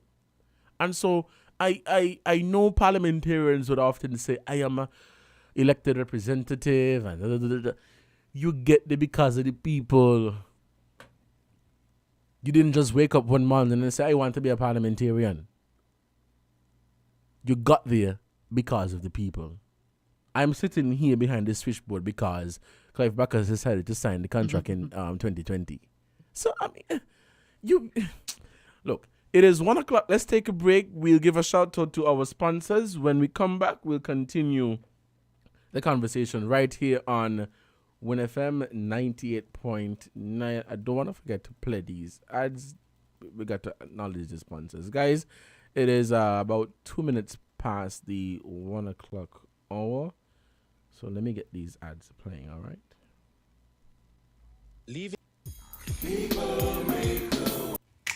Maybe it's the way the brilliant gold liquid reflects our sunshine, or how the bright blue of its label mirrors the clear Caribbean skies overhead. Maybe it's the fresh, crisp taste of this beastly cold beer on a scorching hot day. Maybe it's even the way it brings us all together. But one thing is for sure, Carib is very much a part of who we are wherever we're from in the Caribbean. Carib, it's the way we play. Drink responsibly. TDC for service, TDC for quality. TDC your company, TDC for service, TDC for quality. TDC your company. Together we succeed, building our strong community, pressing onward to our destiny. One love, one family. Together we succeed. Let the whole world see. Yes, this is 50.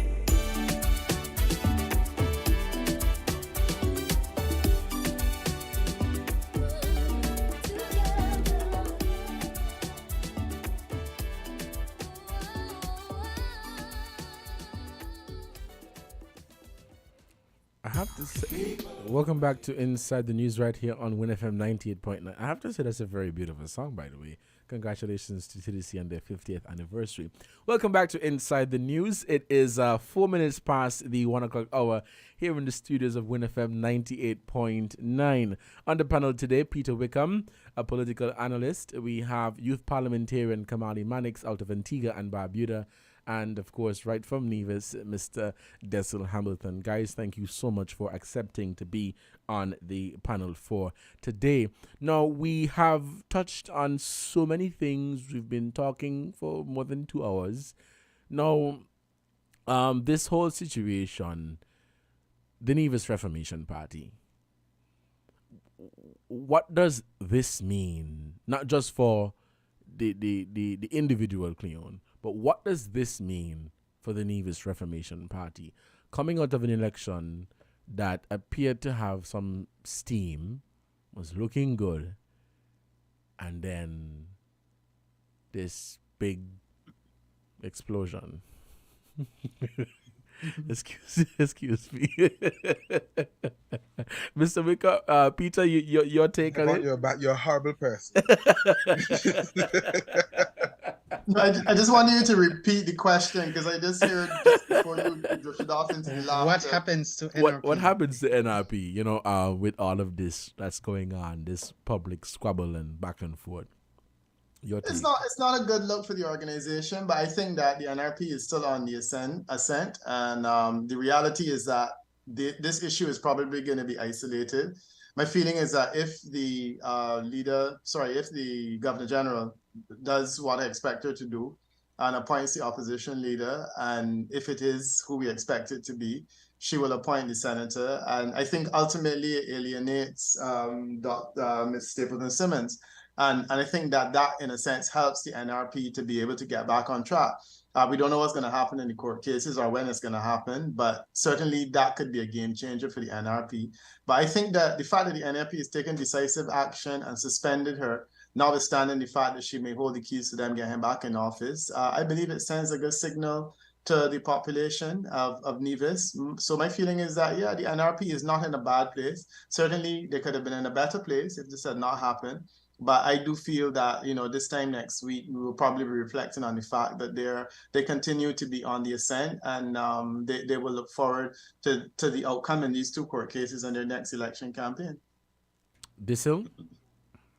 Yes, I believe it's a very interesting point to be in for the NRP.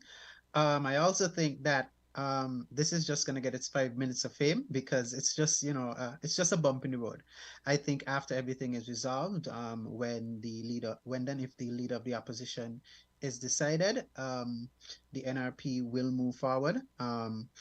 If it is, after the disciplinary committee decides that the Honorable Cleon Simmons is either, further suspended or removed from the party, which, based on her actions, I think that is part of the logical steps, because, you campaigned and you went on a party ticket. So if you are defying the party to such a kind of public extent, you'd really expect them to take some kind of stance against you. So if she is isolated, I think it would be interesting. Just like Peter said, we have the election petitions going in, and the only way Cleon could be removed from Nevis 5 is if a general election is called, and then she would not have the support of the NRP. She would be going in as a independent candidate if she so decide, and that would be based on the judgment of the premier, because he then decides if it's, hey, are we going to do a by-election in this seat that is now being vacated, or do we do a general election? And I think Premier Brantley, looking on and looking at the possible dysfunction that exists in the NRP party, would not go into a general election. If a seat is really challenged in the court and it's successful, he would just let that seat go up for grabs. If the CCM is victorious, he continues along his way. If the NRP is victorious in that seat, then again, we find ourselves at the mercy of the Honorable Cleon Simmons, and who would she then want to, bargain with? So it's very interesting to see what would happen in the coming weeks. The election petitions are close by. The budget debate is close by. So it's interesting to watch. But I think in the long term, NRP will be better for this happening. I think that this is a transitional period for them, similarly to how, the Labour administration kind of went into a transitional period after, the elections and the unity government came in and stuff like that. I think it's a transformational period for them. So I think at the end of the day, things will settle. The leadership will settle, and everything will, move back on steam. People will, depending on how the party spends it, it would be able to, keep the steam rolling. But I think divisions generally overall are paying attention to what is happening inside of government, the treatment that they got over the last couple of years from the Nevis Island administration and the Unity administration overall. And they showed it in the polls that they are considering change to some extent, because with 28 votes, the NRP might have been in government at this stage. So it's really interesting to watch. But I think, as Peter said, that they're in a seemingly okay position. Well, let me say before Kamali continues, maybe it's a good they didn't get the 28 votes, because I wouldn't have want any government in any conclusion. I don't care who vexed me for making this statement. Maybe it is a good that they did not get the 28 votes, because no, I can't do this. Kamali, go ahead. Kamali? I highly doubt that this would have been the situation. I highly doubt that they would have been. Honestly, I think if the 28 votes had gone in a different direction, I don't think that there would have been any conflict, to be very honest. Well, we would want to hope so. It would have just been, we understand that this is business and we go forward with Premier Daniel Hodge. But this is what I see. I think coming out of this situation, I think Dr. Daniel Hodge looks a lot better as a leader, particularly with suspending her from the party. It shows that she's willing to introduce tough discipline within the party to ensure that the party is principled and that the leadership of the party is respected. So I think her personal esteem as the party leader now looks a lot better, because I remember the conversation last week was, it is a lot difficult for a party in opposition to introduce tough discipline because of the fact that you can't use things like ministerial appointments and allocation of public resources, etc., etc. But what power is available to Dr. Daniel Hodge, she is using, and I think it kind of changes that perception that people have of her of being a bit passive or a bit timid, and showing that, here what, when push comes to shove, she's willing to instill stiff party discipline. I don't know if it's like a Thatcher-like discipline, but we're getting to that Thatcher-like discipline that she will exhibit someday. So again, I think NRP will continue their track. I see it highly unlikely if the party continues on its present trend of popularity, and if the party has a continuous 5-year campaign, I see that the party can move to a point of commanding a majority by the next local election. Well, of course, the court case is being considered as to what will happen. That's a major factor. And so that's why, for me, I think it's important that the party fixes this particular issue now. So that, let's just say, for example, the results of the court case does say, okay, the party has to go, there needs to be a by-election, or the premier, should he decide to do a general election, that the party is prepared, it is united, it is functioning at maximum capacity, and it can go in, it can win. It shouldn't be a situation where the party remains divided and unstable for a consistent period. In Antigua and Barbuda, I think UPP suffered from that in the last election. There was a conflict after the general election. The party was unstable. The party split. Labour called a snap election, 15 seats. And the story of life is what it is. I don't think NRP would like to be caught in that position because it can equal ruin. Right. So, it's still looking good, but they just need to solve this small problem, and Cleon needs to know her place. Moving on. No, it is. We have about 15 minutes left before we close the program. I want us to wind down on this note. No, I'm pretty sure most of you have heard the conversation that is being had at this present moment.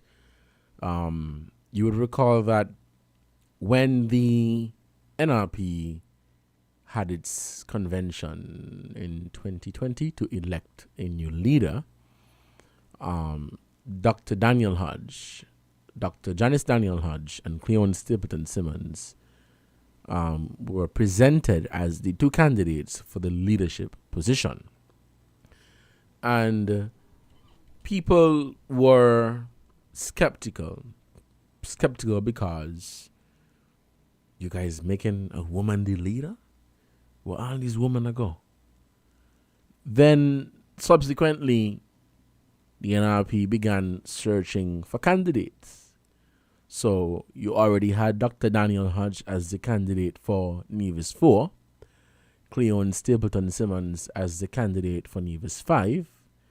Then the NRP announced another woman as their candidate for Nevis 1, another female woman for the candidate in Nevis 4. So there were 4 women on the ticket. And everybody was like, no, woman are confusion. No, looking at this situation, right? I've been talking to people about this matter. And the first thing that would come out of their mouth is that I don't tell you woman are confusion. But this situation that is ongoing right now, it is not new.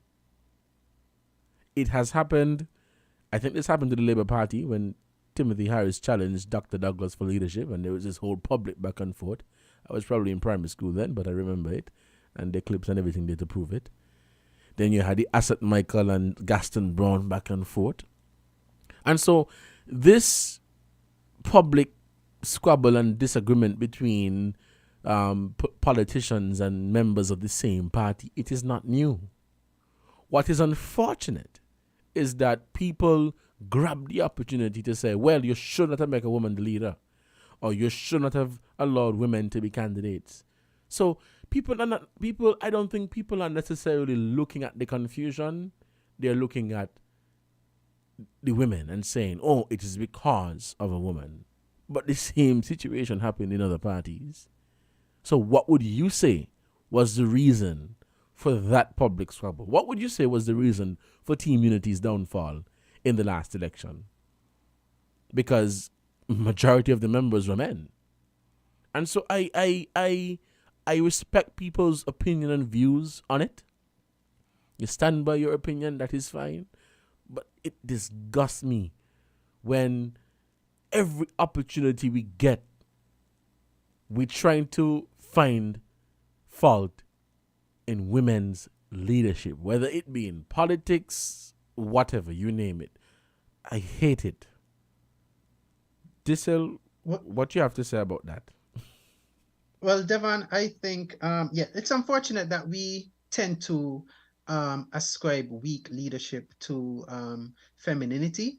even when men make certain decisions in terms of leadership, and it doesn't seem to be like a strong iron fist decision, we, try to, call them weak or womanly and other, derogatory terms that I wouldn't go into. So it's unfortunate that we do that, but we should see that there's a change in the dynamic and a change in how women are representing themselves in politics across the globe. And women have taken their place and they're doing great things in different areas. Even in the Caribbean here, we have Mia Mottley, who I believe is a very good role model as a leader and as a woman. So I think it's really unfortunate that we're still holding on to those types of biases, but I also think it speaks towards the generational gap or the generational shift Right. between voters, because these are some of the principles that persons in the older generations would hold on to, the baby boomers and stuff like that. You find millennials, persons right now who are probably between the ages of like say 25 to 35, they have a shift in terms of the way they're thinking, and they would more try to focus on, the contribution of the individual rather than their sex or their gender. And you see the younger women, especially, who are the ones who are moving into a lot of spaces politically. So it's unfortunate that that was the case, but I believe that what the real issue was in terms of the team unity falling out was a breakdown in terms of goals. When you have one team or one person wanting a specific direction for the party or the organization, and another person having a different direction, and they can't come together at some point to create a compromise, then you have conflict. And unfortunately, the way that they dealt with the conflict was competition. And in that kind of sense, competition is when you try to, make power plays. And in politics, I guess that's the best place to do that. And we find an example of that happening here again. In the NRP, where Cleon is making a power play, Janice is making a power play. So, everybody's making a power play, but nobody's coming together and actually collaborate or compromise to find a solution. I believe the NRP party initially tried to avoid the situation publicly. And that again, with the conflict, there might have been internal struggles. Avoiding the struggle and not necessarily dealing with it caused it to become greater. So like, I think generally a lot of these leaders need to take some conflict resolution courses and find out like really what it is, or what it really means to be a leader and how to deal with conflict, because conflict is going to happen. Yeah. People's values and stuff change and shift every single day. You're not the same person yesterday, today, and forever. As you experience things, you change, and we cannot deny the human element that it takes when we are electing these people into government. So I think that was the problem, conflict, and how we deal with conflicts in the Caribbean. I think this iron fist and strong-handed way of dealing with conflict, that just does not work. We came out of slavery. Slavery was back then. Now we need to try to support where we understand and we respect each other. We understand that we can have differences, and although we can have differences, we need to find a way to work together and find solutions. So until we learn that, and until we start to move forward, moving like that as in our politics, in our different systems, then we're going to end up in situations like this more often. Mm-hmm. All right, Peter, your take? Yeah, I think we're at the stage of looking at the way forward. I think this was the question, because I had to step away for a few seconds. Oh, sorry. I basically wanted to get your take on comments that are shared by people that take the view that women. Gender? Women are confusion and women should not be in politics. No. Yeah, no, I'm comfortable with that. I think it's probably more political and inexperience in this instance as opposed to gender. Right.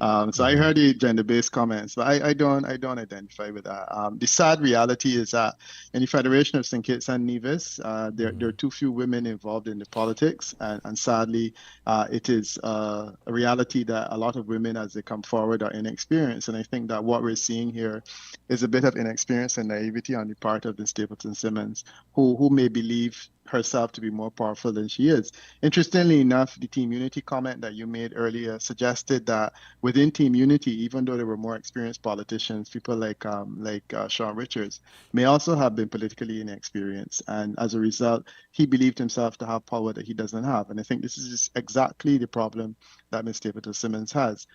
she believes herself to have powers that she doesn't have.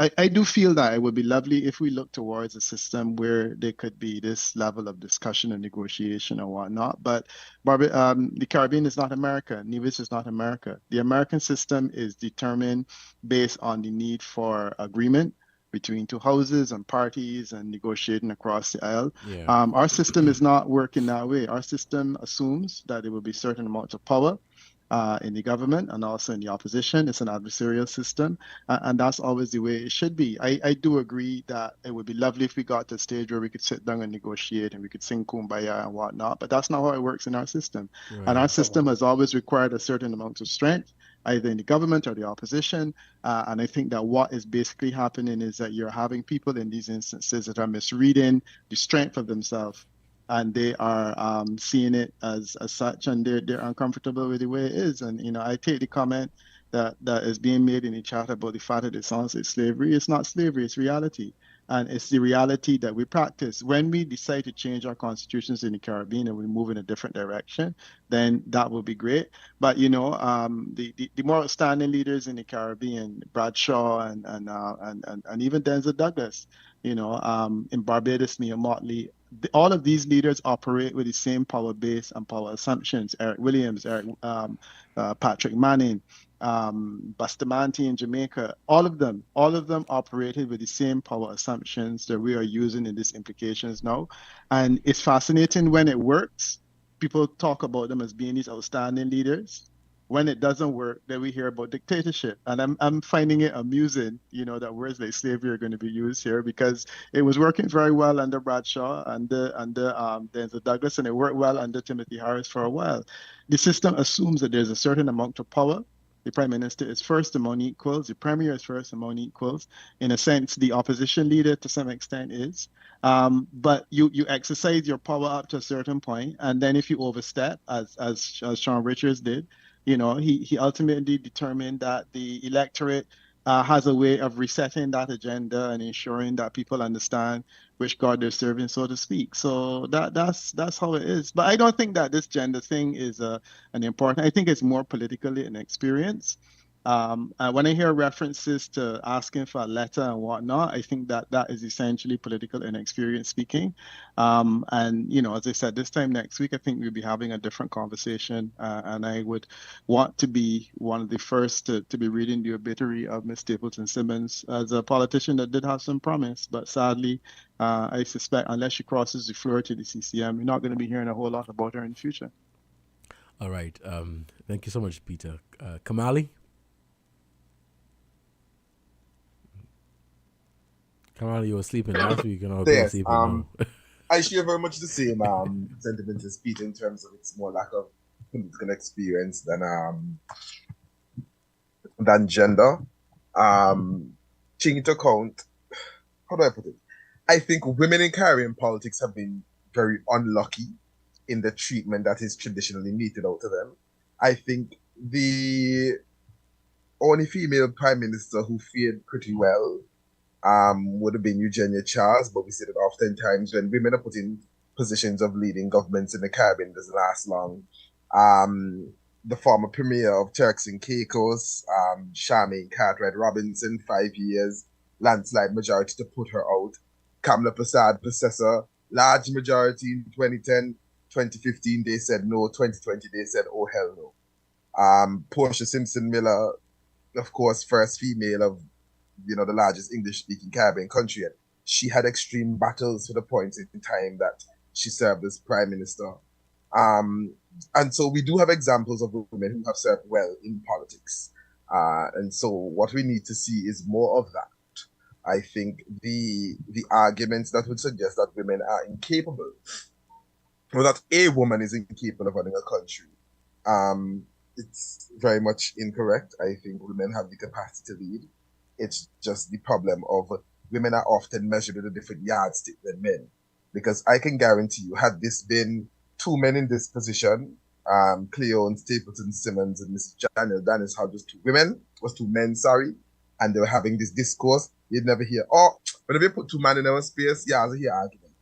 They'd be like, then go work out, no man. Man don't have to work out things. I don't have to work out things. Yeah. Then go work them out. You know, it's just misogyny through politics, I would say. But I think the situation is more political inexperience. All right, guys. It is 1:28. Again, let me use this opportunity to thank you guys so much for accepting the invitation to be on the program. If you have anything else that you would like to share with the public, I will give you the opportunity briefly to do so. I just want to say at this point in time, the situation is unfortunate. Never thought that I would have been here, or we would have been here, talking about this. Never thought that, a situation like this would have been on the table. I don't want to come back here next week to talk about this, because I was here last week talking about this. So I am hoping that you get your act together, Dessel, you wanted to share a comment?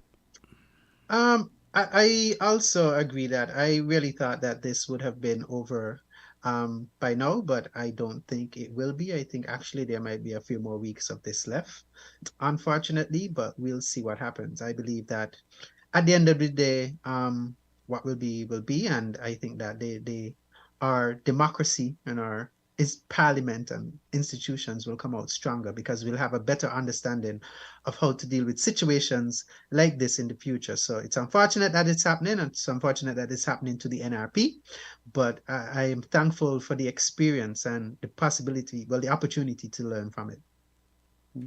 All right. Yeah. Can I just follow on quickly Sure. from what the show said? And no, I think, we've been disagreeing on the program a lot, especially myself and him, myself, Kamali and him. But I also feel that this is a part of the growing process of the Caribbean. We're young democracies, comparatively speaking. And, in instances where stuff is tested in court, and in instances where conversations like these reveal the fact that differences of opinion regarding the interpretation of various principles, it gives us the opportunity to set precedents and to understand and to grow as a region. And I do think it's important for us to have these conversations, even as we disagree, and then we can look back on the outcome, and it helps us to set a precedent to understand when a situation like this presents itself in the Caribbean again in the future, what is likely to be the outcome. So to that extent, I appreciated the opportunity to engage on the issue.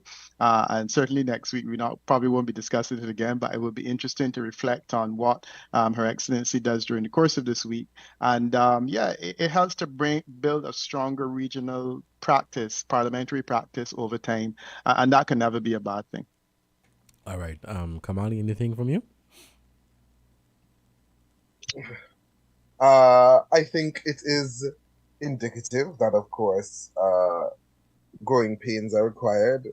We're all trying to figure out the best way to run our own individual islands and countries in order that we see the maximum possible development. And of course, part of our development is figuring out how best our political systems can work. And so it presents us with the opportunity to reflect and figure out, is there the need to reform our political system? Is there a need to reinvigorate our political system? Or is there a need to look at educating more people as to how exactly our political system works? And so I think, those questions will have to be answered as we continue these discourses over the next decades or so. But I think we're headed in the right direction in terms of all of us want to see our democracies functioning at their best. All right. Thank you so much. And again, you guys, thank you so much for accepting the invitation to join me here on Inside the News for Saturday, February 11, 2023. Oh my, guys, there's a comment here that says, can we have this team back next week? Okay. So you have people here commenting, so they want you guys to come back on next week. I mean, not to talk about the same thing, but to touch on some different topics. So that's the little invitation there. So keep your phones close. I might be calling you throughout the week for us to touch a different topic next week, Saturday. So, mark your calendar, Saturday mornings at 11 a.m. This has been another edition of Inside the News right here on WinFM 98.9. I've been your host for today, Devon Cornelius. Guys, until next time, take care. Don't drink and drive. Enjoy your weekend. Oh, Valentine is next week, so enjoy your Valentine as well. Bye-bye.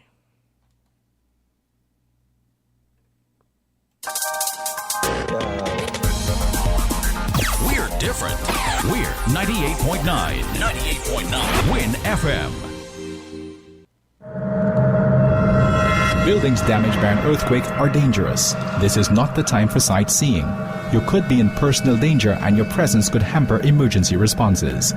Also, stay away from areas prone to landslides, low-lying coastal areas, lakes and streams that lead to the ocean. Do not head for the coast until local authorities tell you that the danger of a tsunami has passed. Curiosity can kill. This message is sponsored by the Australian Government, AusAid, and produced by NEMA in collaboration with Win FM. Buying your medication is easy with City Drug Store's curbside pickup. WhatsApp our certified pharmacist at 662-87